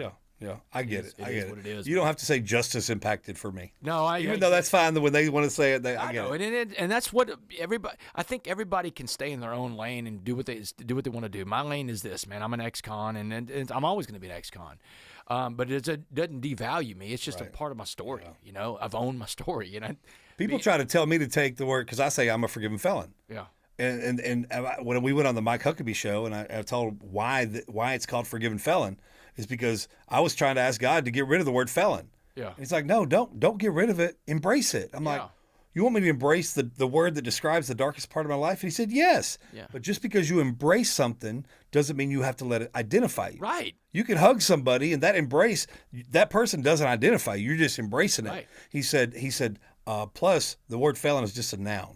Yeah. He said you can't change the meaning of a noun, but you could change the way people look at that noun by putting an adjective in front of it. Yeah. And he said, so today I'm going to put an adjective in front of your noun, and you're going to change the way you see yourself and everybody else. But I don't know how many people have come to me. Well, many people say you need to take that word felon out because you're labeling yourself. I'm like, no, I'm not labeling myself. It's part of my story, man. It's the reality of the choices that I made in life. And wait till you hear the other part of the story, Don't give up just because you heard felon. Don't give up because you heard convict. What? Let me tell you about that X part. You know? Exactly. And in 6 Dimes and a Nickel, there's actually a chapter. Yeah, let's go through that, man. But keep going, man. This is great. I've loved this conversation. Okay, good. But there's a chapter in there called "Stay in Your Lane." And in this chapter, I talk about people that get out of their lane. And I've done it before in my life. I love that chapter. Lane. Yeah. And one of the things I talk about is these people that profess themselves to be Christians. They're into these public displays of like, oh, I'm a Christian. They like to say Christ's name out loud. They want to pray in public. They want people to see them. Listen, I'm more about what you do than what you say. So if you want me to know you're a Christian, show me you're a Christian. Fruit. Show me the things that show up in red ink in the New Testament. Show me love. Show me forgiveness. Show me compassion. Show me mercy. And when someone wrongs you, show me that stuff in red ink that says, let he without sin cast the first stone. Show me those things. Let me know you're a Christian by your actions. And that's what I tell, anybody, whether you're coming out of prison or whether you've never been to prison. If you want people to understand and believe who you are, live that, man. Because I'm less into a public profession of faith than I am to more the content of your character, the integrity of your character, right? So back to the story. So I'm out of prison. I got this cop and I got this judge taking me into schools. There's not a lot of places for me to go. But in my parents' spare bedroom where I live, there's a mirror in there. Just happened to be there when I moved in, a little vanity mirror my mom had in the room. Every night for 2 years, J. Dan, I'm practicing my presentation in front of that mirror. Getting my reps in. Anything you want to be good at in life, J&N, you got to practice that in life. There's no such thing as an overnight success. I'm going to repeat that for everybody listening that's in a prison cell right now. No such thing as an overnight success. Anything you want to be good at, you got to practice that in life. The person that you see today on this podcast began growing inside of a maximum security level 5 prison. I turned a dungeon into a cocoon, and you can too, because you can bloom where you're planted. The brand that I built, because you are a brand. Everybody listen to this. You're a brand. But your brand is being built right now while you're in prison. Every interaction that people have with you, whether it's their inmates, it's their correctional officers, it's people that see you that are chapel volunteers or whatever, make that interaction great. Let them walk away saying, man, that's the brand that I'd pick up on the store shelf, you know? I was building that brand in prison. So now I am in front of this mirror in my parents' spare bedroom, practicing my presentation, getting my reps in. I'm getting myself ready for the right opportunity, and I believe the right opportunity is going to be the world of college football because I played Division I college football. But the problem is it's been 20 years took a snap. These coaches don't know me. I don't know them. January 11th, 2017. So I've been out of prison 14 months at this point. I got a good job working at a law firm, J-Dan. You know, I'm not making much money, but I'm working at one of the most prestigious law firms in Texas. 14 months out, I get a phone call from a buddy in Houston, 90 miles from Beaumont. Buddy from the media. His name is Michael Order. Michael Order calls me up. He says, hey, Damon, get to Houston right now. It's the Bear Bryant Coach of the Year Award. They're going to name the best college football coach in America. The 8 best coaches are in this room. I'm going to sneak you in with the press pass. So I take off, man. I go to Houston. He sneaks me in the back door of Toyota Center, hands me a press pass. There I am, J-Dan. I'm in this room, man. I'm in the room. All these coaches are there. USC, Wisconsin, Penn State, PJ Fleck. And I run up to these coaches. I shake their hand. I give them my pitch of why they should bring me in to talk to their team. And every single coach I meet that night slammed the door in my face. They all said no, J-Dan. In 1 hour, I've been told no 7 times by the 8 coaches in the room. That's a no every 8 minutes. I'm standing in the corner of Toyota Center, 10 feet from the exit door, licking my wounds, feeling sorry for myself, and the voice in my head is telling me, go home. The voice in my head is saying things to me like, you're an ex-con. You don't belong in this room. The voice in my head calls me an imposter that night, and I know everybody listening to this has had that voice of the imposter in your head before. But you know what I quit doing a long time ago? And this is what I learned in prison. I quit listening to myself because sometimes the voice in my head was fear talking to me. And remember, you don't want to listen to fear because fear's a liar. So instead of listening to myself, I talk to myself. I do it all the time. And I'm telling myself, Damon, you're not going anywhere. That last coach is going to tell you no to your face, and then you're going to get to go home. And the last coach, J-Dan, hardest he got to get to the room.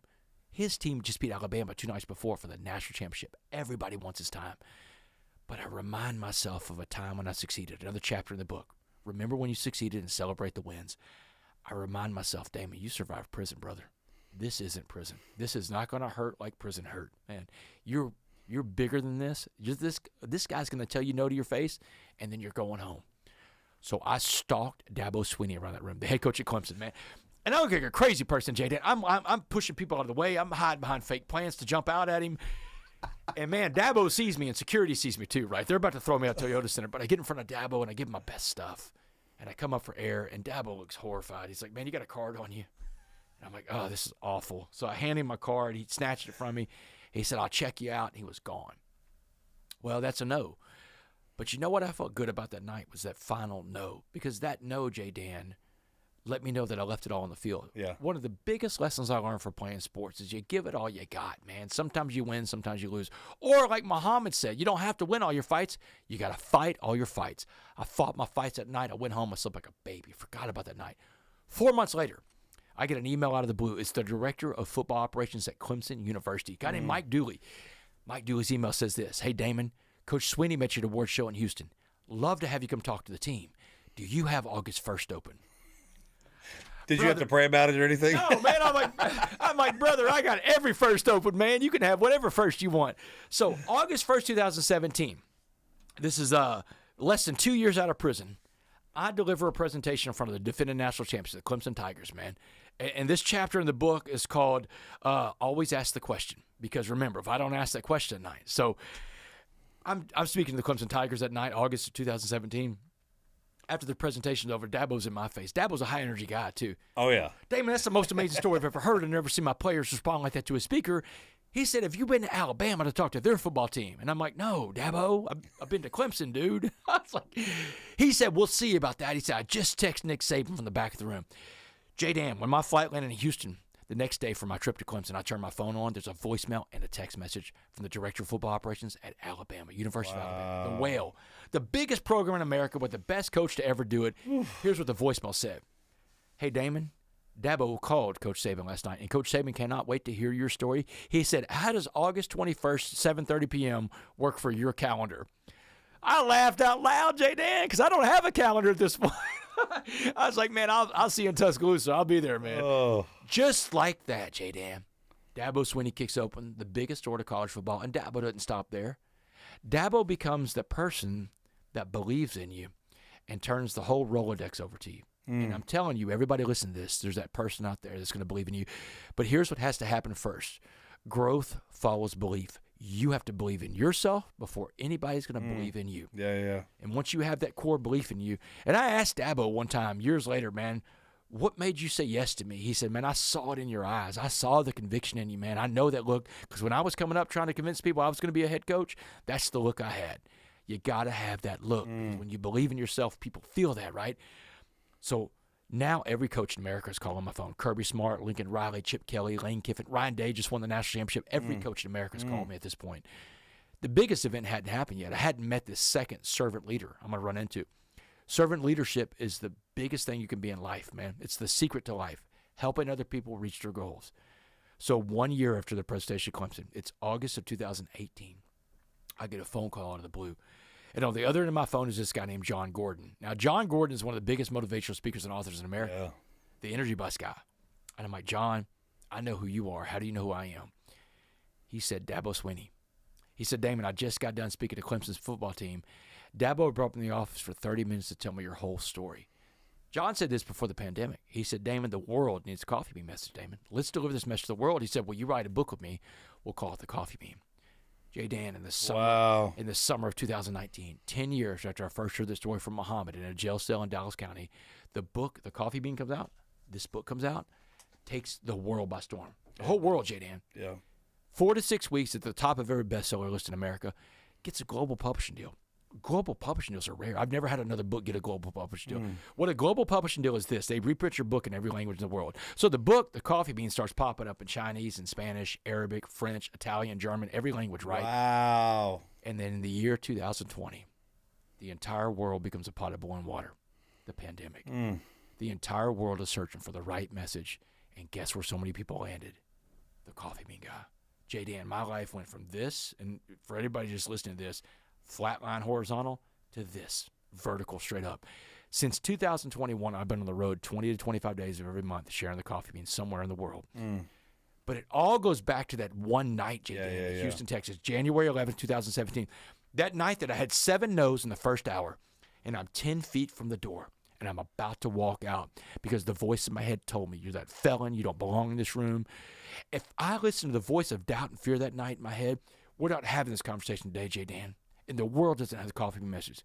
So what I'm telling everybody listening to this right now, you don't give up when things get tough. You don't quit when life gets hard. You don't not ask your questions in life. The only question you know the answer to in life, J-Dan, is the one you do not ask. That answer is no every time because you never ask your question. Wayne Gretzky said it best.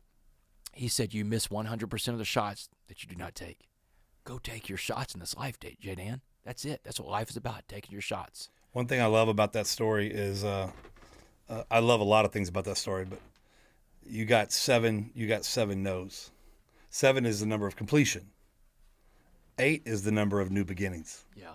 And like in numerology in the Bible, 7 is the number of completion. So in your mind, I mean, there was a complete no because there were 7 no's. Yeah. But that number 8. I didn't know that. Is the number of new beginnings. That's incredible. And so that's what I love about it is that last question you asked that last person was the number 8. Okay. King David in the Bible, King David, he was anointed the king, but he was out the shepherd out in the field taking care of sheep. He wasn't even presented as the sons of we're your sons. We need to anoint the next king. And they brought all 7 of David's brothers in because they're all big and strong and muscular and handsome and kingly. And the guy said, no, none of these are it. Do you have another son? And they said, yeah, but he's David. He's the 8th son. He's out in the field. But he was number 8.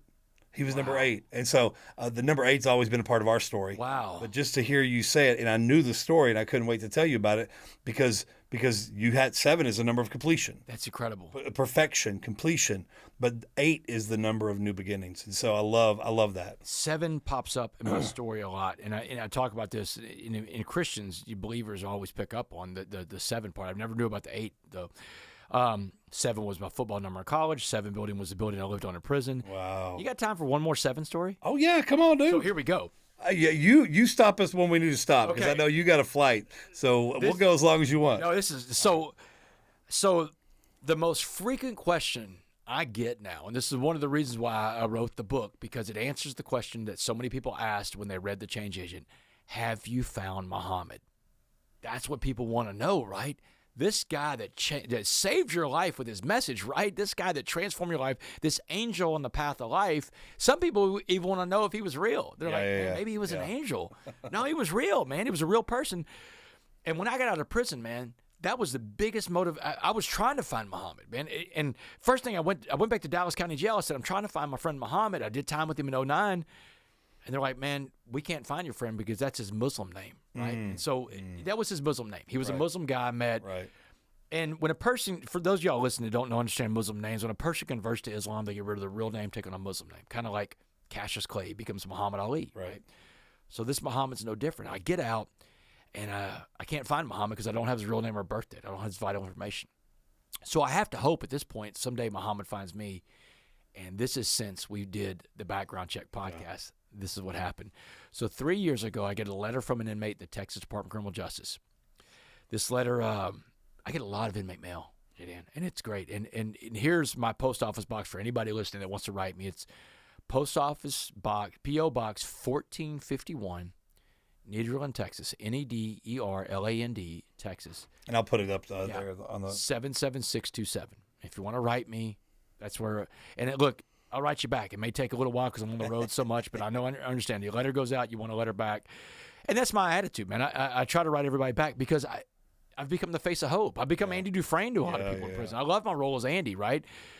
But this letter I got 3 years ago from an inmate in Texas had no return address, had one sentence. The one sentence says this: find James Lynn Baker and you find Muhammad. 7 years I waited for that clue. Wow. I come back to Dallas. I get with my lawyer. We get a private investigator. The first thing the PI finds is criminal record. Matched everything he said. In and out of prison his entire life. Had him in Dallas County Jail in 2009. I know this is my friend.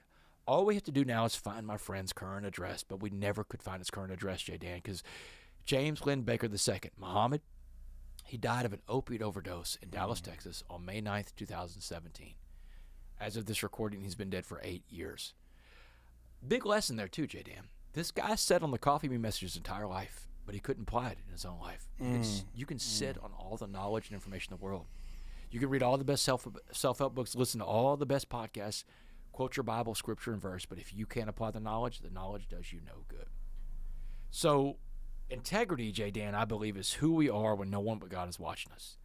Integrity is when you choose to do the right thing when you can get away with the wrong thing. Yeah, so good. I told my lawyer that day, well, I've got to honor my friend because I'm not here today without him. He saved my life. He changed the world. Let's go find his family. You know, they need to know what he did anyway. Man, you should see my lawyer's face. Lawyers are risk-averse people, man. My lawyer's like, what? He said, I got to advise you, Dame, this is the dumbest thing I've ever heard. Look what part of Dallas he comes from, man. You don't want to find his family. You don't know what you're going to find. He said, the coffee bean guy's dead. You're the coffee bean guy now. It's all yours, Damon. And I'm like, man, stop, dude, stop. God didn't bring it this far to bring it this far. Yeah. I don't think you understand. I have to go find his family. I got to honor my friend. That's what God's telling me to do. He came from a dynamic family. His little sister is a woman named Von Seal Baker. Von Seal Baker is 70. She's in her 70s. She lives in Dallas. Von Seal Baker is the first Dallas Cowboy cheerleader ever. First woman to ever wear that uniform in 1972. Wow. Yeah, his mother was a pioneer of civil rights in Dallas. In 1948, his mother, Bertha Baker, opens up the first licensed black daycare in Dallas history. Comes from an incredible family, just like I did. Yeah. So I reach out. He's got 3 living sisters, Visha, Von Seal, and Vanessa Baker. And I called these ladies up one night. I told them the story, man, about the time I met their brother in county jail in 2009, the message he gave me, and what I was able to do that message, both in prison and out of prison. And I said, listen, your brother saved my life, and I want to change the world with his message, and I want to honor him. I said, I want to start a scholarship in his name. We'll call it the James Lynn Baker II Be a Coffee Bean Scholarship, and every year I will fund the scholarship. I'll put $10,000 into a trust every year for the rest of my life, but I want your family to pick that winner every year. So every year, one little boy or one little girl that grows up in his old neighborhood, they get out. They get a better chance at life through education. Because these two guys met up in Dallas County Jail back in 2009. And J-Dan, the sisters took me up on it. They've become like a second family to me now. And they picked these scholarship winners. One of these winners of scholarship, this little girl named Megan. Megan's mother's a school teacher. Her dad is a disabled veteran. Right now, Megan, she's sitting in class at Texas A&M. She's going to be an engineer one day. Wow. Finally found Muhammad. J-Dan, took 7 years to find my friend. It took 7 no's that night in Houston to get to the one yes I needed with Dabo Swinney. It took me 7 years to walk out of a maximum security prison. Some of your goals in life take longer than others. Yeah.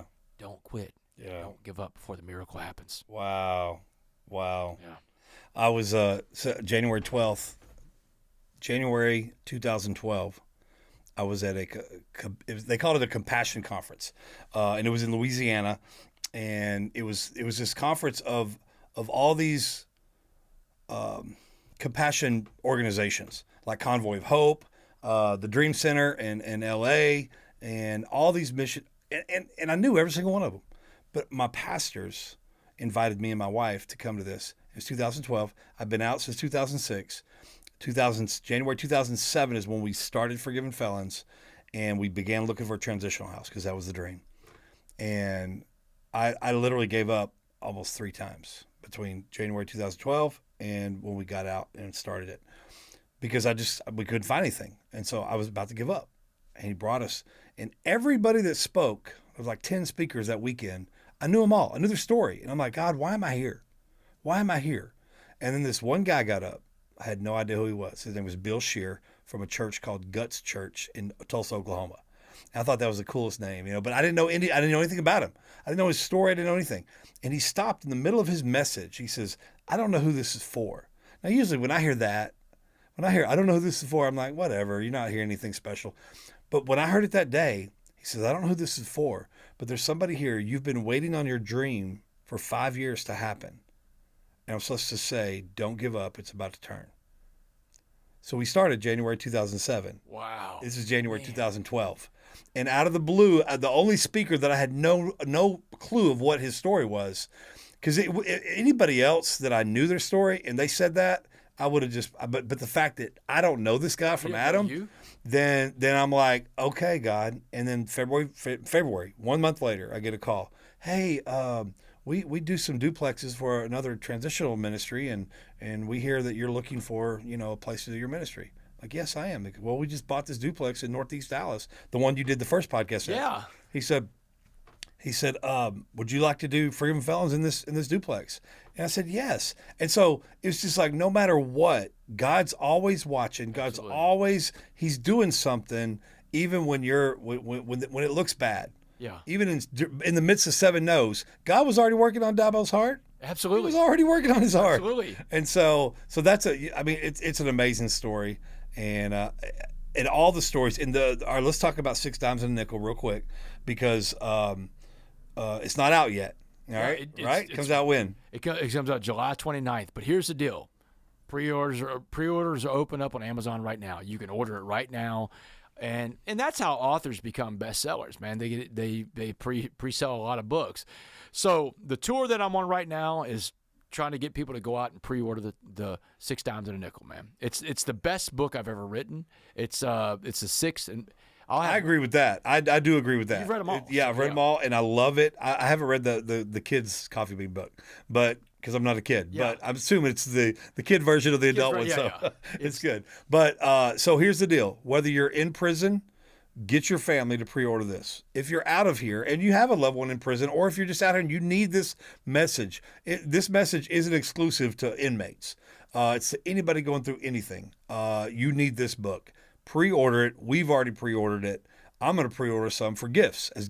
I'm pre-ordering everybody in the house for Forgiven Felons. So much. So, but you need to get this. But let me just pick a few chapters. Okay. And you give a summary of that chapter. Perfect. Is that all right? Yeah. You are the sum of the people around you.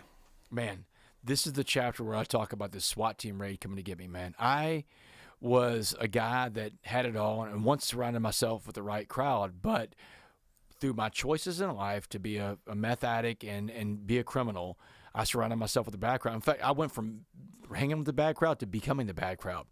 You are the sum of the people around you. Every chapter in the book is about a principle I live my life by. Life lessons to empower change. That's the subtitle of the book. And every one of these, the body of each chapter is a story behind the principle. Some of the stories are about a time when I adhered to the principle and something good happened. Some of the chapters are about a time when I did not adhere and something bad happened. This is one of those chapters. When I didn't adhere to the principle, surrounding myself with good people. I surrounded myself with wrong people, and I became the bad crowd. And that's what happened to me. I went down with the SWAT team. Now, okay, before I jump to another chapter, you give back in a lot of ways, but the SWAT team has a special place in your heart. Talk about how you've given back to Dallas SWAT. So it took 15 years before I could finally convince Dallas SWAT to let me come talk to them. One of the biggest presentations I've ever done, right? These are the men and women that took me down on July 30th, 2008. And, man, I went to Dallas Police Headquarters that day, and man, the body language was terrible in there, man. They're all sitting there like this. And, because to them it's like, what is this hug-a-thug thing we're doing, right? So I'm in there, and the first thing I come out of my mouth is like, hey, listen, I just wanted to bring you here mainly to thank y'all. Thank you for saving my life, you know. And right then when you said thank you, you probably changed a few mindsets. Probably changed a few mindsets, not the whole room. I think that the whole room, and I talk about the story in the book, I think the transition really happened for them when they understood that I went back to school, got a master's degree, and taught criminal justice, you know. And I got a chuckle out of them. I mean, the whole room laughed. We're like, you teach prisons in America? And here's the thing I told them. I said, when I get to my students on the first day, these are future criminal justice practitioners. I got future correctional officers. I got future law enforcement officers. I've got people that want to be social workers. I've got all these different people that want to make up the criminal justice system. The first thing I tell them is like, hey, we ask police to do way too much in this country. They have a hard job. Police have a hard job, J. Dan. I mean, first of all, it's one of the only jobs that everything starts off on a negative. Every interaction starts off on a negative. People see a badge and a gun, they close off, they shut down. Negative interactions right when you meet someone. So they've got to work really hard to get from a place of less than zero to get the conversation started. So, but the other thing is this. We ask them to do too much. We ask them to be law enforcement. We ask them to be crisis counselors. We ask them to be marriage counselors, drug and alcohol counselors. They're not trained for all that. The dumbest slogan I've ever heard in my entire life was defund the police. Yeah. And that's what I told them that day. I said, that's the dumbest thing I've ever heard. I lived in a world, J. Dan, where there's no police. It's called prison. Mm-hmm. It's a very scary world when you don't have any law enforcement there to protect you. When I lived in a level 5 maximum security prison, when the guard left the pod, the law enforcement was the inmates, man. Yep. And it's we got a whole system in there within the system. So I said, I tell my class, it's the dumbest slogan I've ever heard. And I said, I believe in life to put your money where your mouth is. And I've been very blessed with the speaking world and the opportunities that come to me, the blessings. And I want to spread some of that to y'all. I want to fund the police today. And I said, give me a list of all the equipment you need to get, and I'll go buy it. And I go, what it is, as long as I can buy it as a felon, I'll buy it for you. You wouldn't be able to buy some guns for them. I'm not going to buy guns or ammo, right? But I mean... And they gave me a list of $20,000 worth of stuff. Steel targets, these clips that all of them wear on their vest that hold their shotguns. Every member of SWAT wears one of the clips. Breacher bags, these backpacks and all that. And I've gotten them $20,000 worth of gear now. And I'll get them more stuff, you know. But the little backpacks and breacher bags have a Be a Coffee Bean patch on them. Oh, I love it. So, I mean, just imagine this. If you're listening to this inside of a prison cell, the Dallas SWAT team that took me down, some of those guys on raids, some of those men and women on raids, they may be wearing a Be a Coffee Bean patch on the next raid. They came from the former Uptown burglar that they took down. But here's what happened that day, J. Dan. They got to see the example that someone got it right. Yeah. Because I think that's important for law enforcement to see, man. You got to understand that when you meet us on our worst day, we're going through something that's not who we really are, and we have the potential to become something good. Do most of us do that? I don't know. It's up to the individual. But I did it, and it shows it can be done. So they see that. It lets them know their job has value. Because if they just envision themselves as a human trash collector, and sometimes the same human trash ends up on the street, they just got to keep taking the same trash, it starts to make them feel devalued as a person. What is my job? What's the point of my job? Your job matters. Yeah. Because you go into work every day, if you have the right mindset and attitude, and you encounter the future Damon West, the future person that turns it around, you're that link that pulled them out of that world. And that's what SWAT did for me. But the other part is they got to hear thank you, man. And they told me no one's ever come back and said thank you. Certainly no one's ever bought $20,000 worth of equipment for them. But, man, SWAT's my friend now. And I love it. Whenever I was getting ready to get out of prison, I told the guys inside, man, because I was at a pre-release facility the last 6 months in Prison Therapeutic Community in Kyle. And everybody's made parole. And I would go around asking all the guys that have gotten out of prison already, that have been to prison before, they're getting out again, what are you going to do when you get out? And, oh, man, I'm going to go find my boys. I'm going to find a girl. I'm going to get high. I'm going to get drunk. I'm going to go back. All I was doing, J-Dan, is making a list of all the things I'm not going to do. Because obviously this is not working out for you, you know. My list was a little different. My list was like, first thing I'm doing, I'm going to find a 12-step meeting. I'm getting a sponsor and start working the steps on the outside. I'm going, and I told him, I said, I'm going to the police department in Port Neches, Texas, where I'm going to be living with my parents. I'm going to go walk in and talk to the police chief first day. Oh, you can't do that, man. You can't go talk to the cops. Dude, I'm going to be a tax-paying citizen, man. I'm going to help pay their salaries. I want them to know who's living in their society. I want them to know that, man, I'm a serial burglar, man. I went to prison for this stuff. I own all my stuff, but if something happens in your community, it's not me doing it.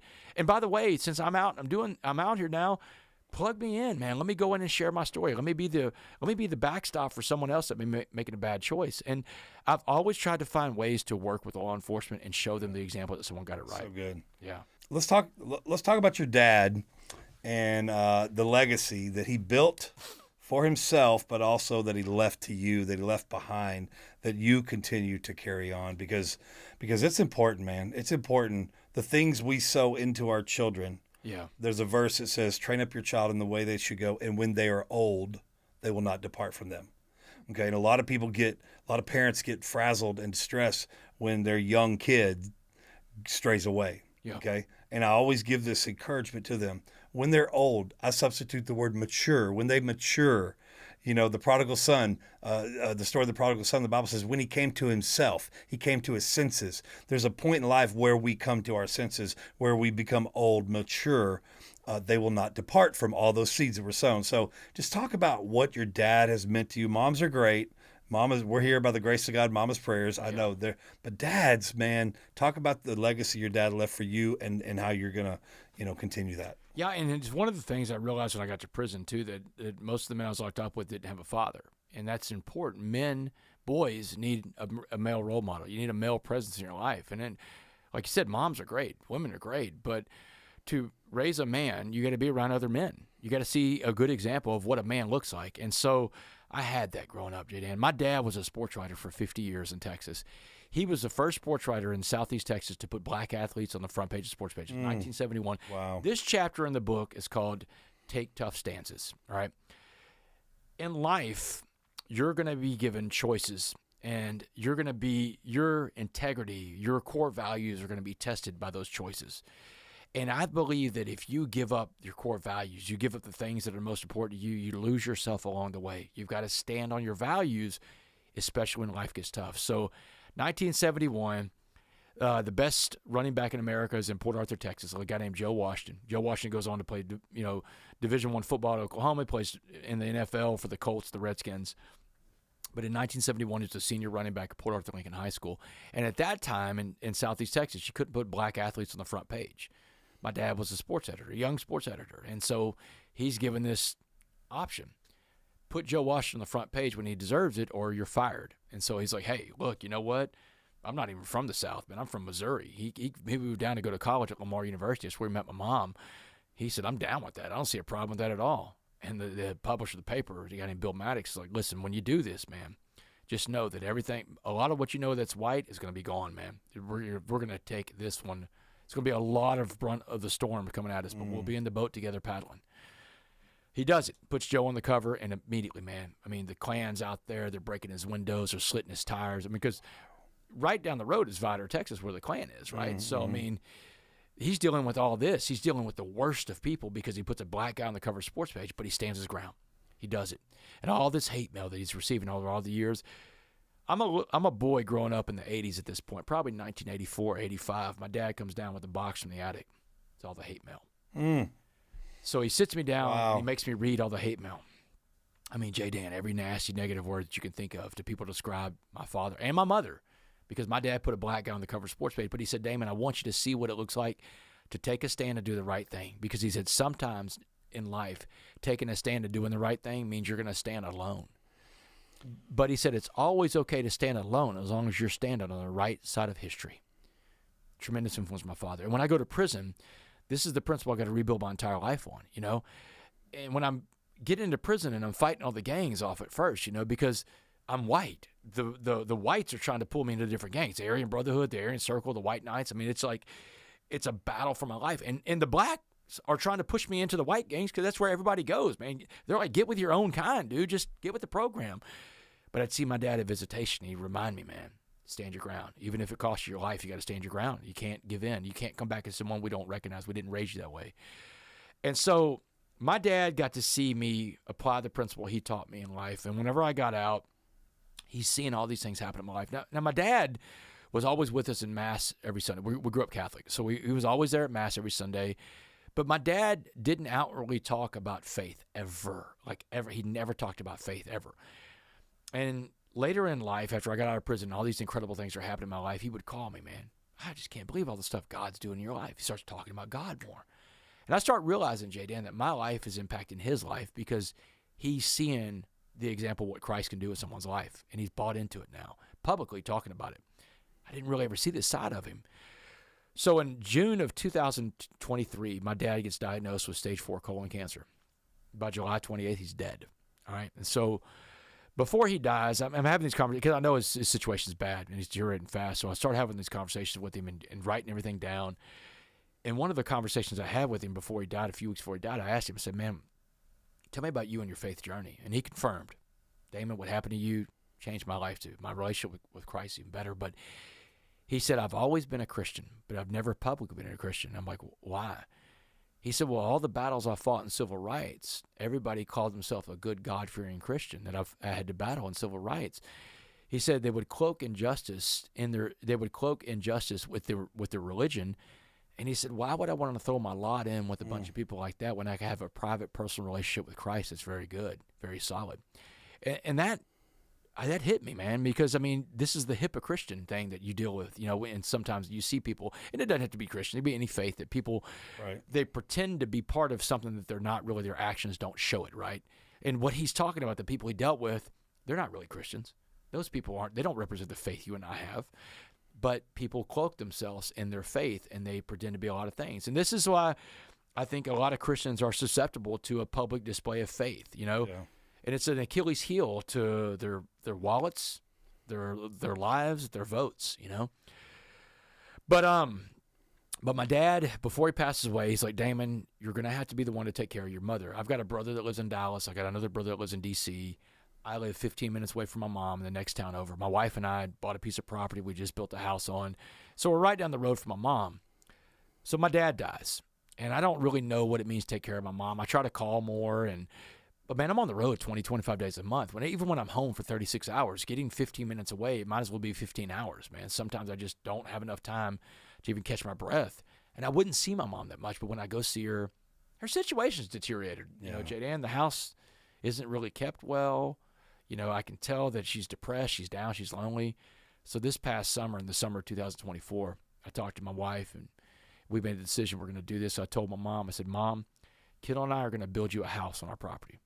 We're going to be right there at the front of the property. You're going to grow. This is going to be your forever home, and you get to see your granddaughter, you get to see your daughter-in-law, you get to see me more, but you don't have to live alone anymore. We're going to build you a house, and you just move into it. You go sell your house, and you live on that money. We'll pay for the house. We'll pay for the furnish it. J-Dan, on December 23rd, 2020. This is where the book ends, too, by the way. Spoiler alert. The epilogue is called Turn Darkness into Light. My mother, who came to visit me over 150 times in prison, my mom never gave up on me, man. I still run into people, J-Dan, in our community back home that'll tell me, your mom had me praying for you when you were in prison. Some of these people are strangers, man. Yeah. This woman walked the earth telling strangers, pray for my son, he's in prison. The power of prayer, right? She turned my darkness into light. Man, she kept me going while I was in there. And now I had a chance to turn that favor around on her, take her darkness into light. That's the last chapter of the book. I'm giving my mom this house. She comes to see it for the first time. We have this incredible conversation that's in the book. But I got to build my mom a home, Jaden, and I know so many people listening right now. What person out there that hasn't gone through the stuff we've gone through? Because I'm a felon just like you. What one of us wouldn't want to do that for our mom? Right. And so I want you to know that one of us got to do that. Yeah. And through me, you can understand that it's possible. And I want you to take that as hope. Yeah. Because you don't have to build your mom a home. Right. I was going to say, you don't have to do that. Control the controllables is another chapter. Whatever's in your hand. Yeah. Whatever's in your hand and your ability to honor your parents or your mom or whatever, you did it this way. Somebody else may not do it at a house level, but can do it at a meal level, can do it at a visitation level, can do it at whatever level. Absolutely. And, that's something that you learned from your dad, how to take care of her. Absolutely. And now you're still doing that. And that's my dad's direction. And you're absolutely right. You don't have to build your mom a home. Paying your mom back or your parents back is becoming the person you were always meant to be. That's the biggest way you can pay them back, because that's what parents want. We want the best for our kids. And when you can become that best version of you, that's how you pay them back, man. Yeah. Amen. Hey, listen, 6 Dimes a Nickel coming out July what? July 29th. July 29th. Yep. But pre-order now. Let's make him another bestseller. Is this your last book? I got one more book I'm working on, man. I'll tell you about that one off air. Okay, all right. We'll talk. All right, so but you listen. I love his writing style, his storytelling. One of the greatest storytellers on the face of the earth right now is Damon West. And so if you've never read anything, start with the Coffee Bean and then do the change engine. But buy 6 Dimes and a Nickel now, because the locker room is great. If you're part of a team, you want to know how a team supposed to work together, the locker room is great. So anything else you want to say to anybody out there, prison, not prison, anywhere? Man, there's 4 guys that I still look out for in prison. These 4 guys are just kind to me on the road, the toughest road of my life. And I told these guys, if I ever get out one day, I'll take care of you. These guys don't have a lot of family out there taking care of them, but I am their family, and every month I put money in their books. That is Stephen Brandon, and he is Mr. Winston in the book, 6 Dimes and a Nickel. There is Armando Contreras. He's Carlos in the book, 6 Dimes and a Nickel. There's Sabor. He's Sabor in 6 Dimes and a Nickel. And there's a buddy of mine named Buzz, man, Stuart Busby. Stuart Busby, he's not in the book 6 Dimes and a Nickel, but Stuart Busby is another guy I take care of. These guys are all doing time in the Texas Department of Criminal Justice, so I'm always looking out for them. And all these men and women out there in other state prison systems where I've met you before, hey, look, I just want to shout out to you, and I'm trying to make it out to every prison in America, man. So my goal in life is to take this speaking stuff to the next level for about another 5-10 years and come off the road speaking and go back into prisons full time. Man, I love that. Yeah. That's great. That's it, man. That's great. That's where God wants me to be. Man, that's awesome. All right, well, thank you for not letting your background hold you back, but make it pay you back. And yeah, same to you all out there. Don't let your background hold you back, make it pay you back, and be a coffee bean, right? That's it, man. That's the call to action. Be a coffee bean. All right.